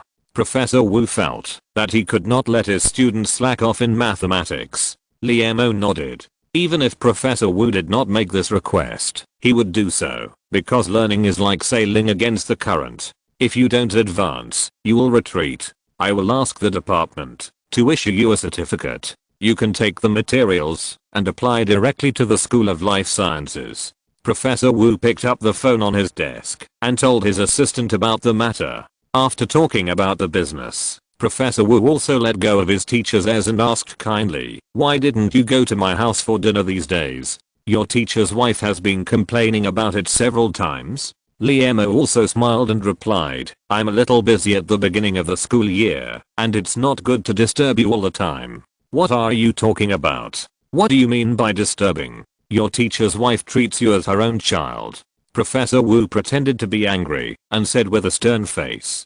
Liemo had no choice but to nod. Well, in fact, your teacher's wife also thought of our son. You are not an outsider. I, an old man, will talk to you about family matters today. Professor Wu said. We also had a son who went abroad to study when he was 20 years old. As a result, he had an accident there and never came back. Since then, your teacher's wife's mental state has not been very good, so you should go to her house more often when you are free. Facing Professor Wu's request, Liemo nodded. When he first visited Professor Wu's house, he felt that his teacher's wife was too enthusiastic, but he didn't expect there was such a hidden secret. Professor Wu thought for a while and said, for your great astronomical discovery this time, I guess the country and the school will give you material and spiritual rewards. But there is one thing I want to tell you as a person who has experienced it. Liemo nodded, listening attentively, knowing that what Professor Wu was about to say was good advice.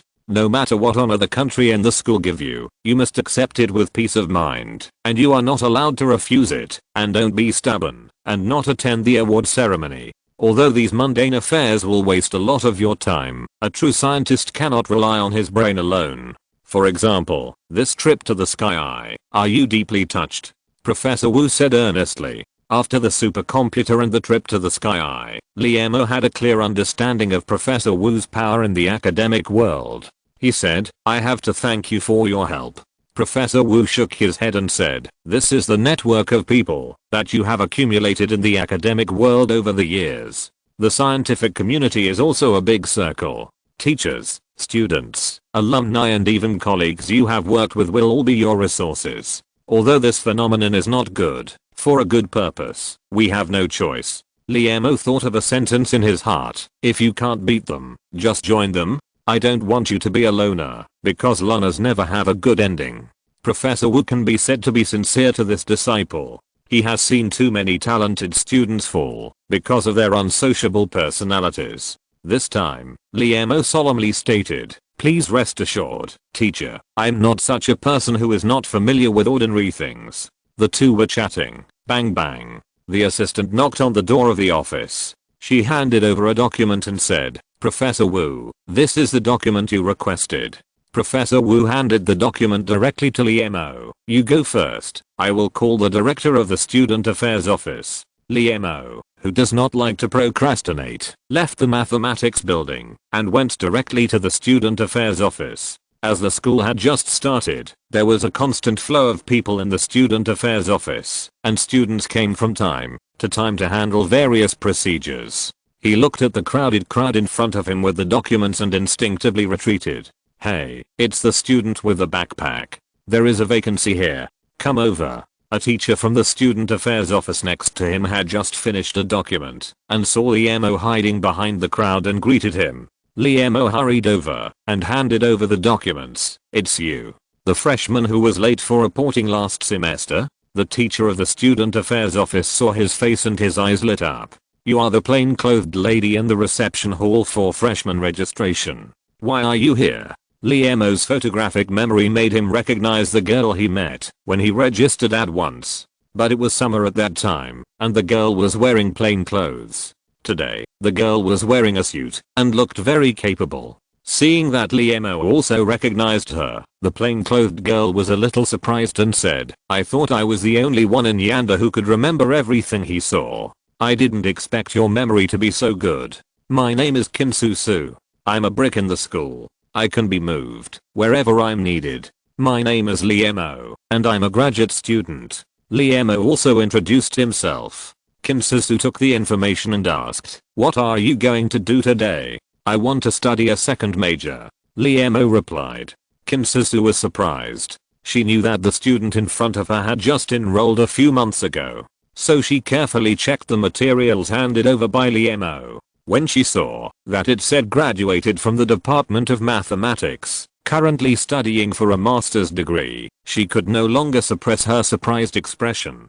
Chapter 100 Counselor Daffy, "You have already graduated from college?" Chen Shuxian asked with a little surprise. Yanda implements a strict admission and strict graduation strategy. Many students who don't work hard will still worry about graduation in their senior year. This young-looking student in front of her actually graduated in one semester, which made her unbelievable. "I'm a good student." Liemo smiled, and now he was too lazy to explain. "Oh." Chen Shuxian was half believing and half doubting. To graduate in one semester, it means that the study is not ordinary. Minor in biological cytology, right? Chen Shuxian asked, while checking the materials. Liemo nodded to confirm. Then, Chen Shuxian operated on the computer for a while and printed out several forms. "Please sign your name here, and then take these forms to the Academic Affairs Office of the School of Life Sciences to report." The School of Life Sciences is at the other end of the Yanda campus. Liemo rode a shared bicycle all the way.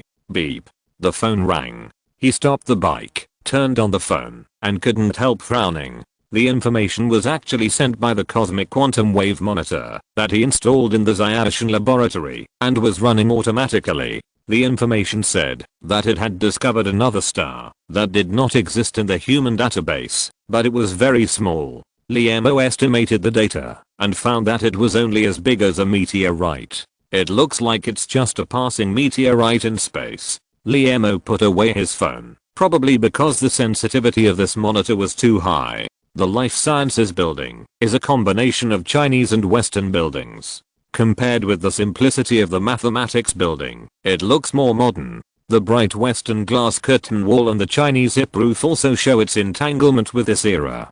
On the clean marble steps, students kept passing by in a hurry. Looking at their hurried appearance, you can tell that biology is still very difficult. And Yanda biology can be said to be the most difficult undergraduate major in China. Every year, many students apply to transfer to other departments. Student Affairs Office, Multimedia Room, Academic Affairs Office. Liemo knocked on the door, and a short-haired female student just pushed the door out. They almost got together, and the two smiled at each other. Teacher, hello, I'm a student applying for a minor. Liemo walked forward and said to a teacher who was as young as a student, here are my materials. Please take a look. The teacher from the Academic Affairs Office took the materials and read the name on it. Liemo from the Department of Mathematics. She seemed to have some impression of this name. She frowned and thought for a while. Ah, you are the discoverer of the MO star, right?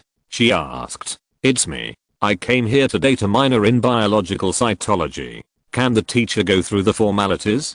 Liemo said with a smile. The teacher from the Academic Affairs Office realized her own gaffe, picked up a few materials, and then checked them on the computer and asked, do you want to start from the freshman courses? Yes. Liemo replied. Okay, I will put you in class 4. Here are the contact information of the counselor and the head teacher of class 4, the course schedule, and the class attendance certificate. I will put it in the file bag for you. The teacher from the Academic Affairs Office was very skilled in her business and quickly got things done. Liemo took the file bag and said, thank you, and was about to turn around and leave. Then Liemo, can you sign for me? The teacher from the Academic Affairs Office asked a little embarrassedly. Liemo nodded, took her notebook, and wrote his name on it. It's the counselor's call. Liemo sat in the pavilion next to the School of Life Sciences and checked his ID. He felt a little funny. Do I look like a freshman in this state? However, he still had to be polite. He dialed the number above, and the call was quickly connected. Hey, you kid dare to harass me, I'll deal with you when I get back. An authentic Beijing accent mixed with swear words came out of the receiver. Liemo was silent for a moment. He organized his words and said, Counselor, hello, I'm a student who just took the elective minor of biological cells. My name is Liemo, and this is the number given by the teacher in the Academic Affairs Office. There was silence on the other end of the phone for a long time. Hello, I'm Daffy, the counselor of class 4. I was just joking with an old friend. Counselor Daffy explained. Where are you? Let's meet. Meet. Liemo frowned, but still agreed, in the small pavilion next to the School of Life Sciences building. Okay, it seemed that he had to wait for a while. So Liemo opened his school bag and took out the biology book he had prepared long ago and started reading. Biology is an ancient and emerging discipline. It is ancient because people in the pre-Kin period began to study biology. It is emerging because with the development of modern anatomy and microscopes, the development of biology has entered a new era. Hey, classmate, are you Liemo? A tall boy stood in front of him at some point. Liemo quickly stood up and said, hello, I'm Liemo. His hands were tightly held by the visitor. I'm Daffy, the counselor of class 4. Welcome, classmate Liemo. Liemo was a little surprised by the counselor's excessive enthusiasm, thinking to himself, did he recognize him? I didn't expect that there would be a classmate who chose to minor in biology. I'm so moved. Before Liemo could raise his question, Daffy started talking non-stop. You know, after only one semester of training, 2 students in our class have transferred to other departments. This shows that I'm not competent as a counselor. It makes me very sad. Daffy turned around and said with his hands behind his back, although we have no future in biology, we will either become teachers or work in pharmaceutical factories in the future. Although we are very hard working in biology, and it is common to do experiments all night, biology is very interesting. Don't you think these students don't understand it now? Liemo felt that his behavior was a bit abnormal, but what he said was the truth, so he echoed him. Biology is indeed very interesting. Daffy looked at him with shining eyes. From today on, you are my brother. In these 4 and 9 cities, no one doesn't know me when they mention Daffy. This is completely the behavior of a little gangster, Liemo thought. But you can take the initiative to come, which shows that you are very conscious. Let's go. I'll take you to the dormitory to meet your classmates. Daphne directly pulled Liemo onto the bicycle. This counselor is indeed problematic. Liemo, who was sitting on the back seat of the bicycle, had confirmed it. According to the 108th common sense rule his mother taught him, never argue with a person with a mental disorder. So he sat on the bicycle obediently. End of this chapter. Thank you very much for reaching the end. Don't forget to like. Looking for more exclusive content and immediate access? Subscribe to our Patreon. Remember, every like, subscription, or donation encourages us to continue. Thanks to everyone. See you in the next video.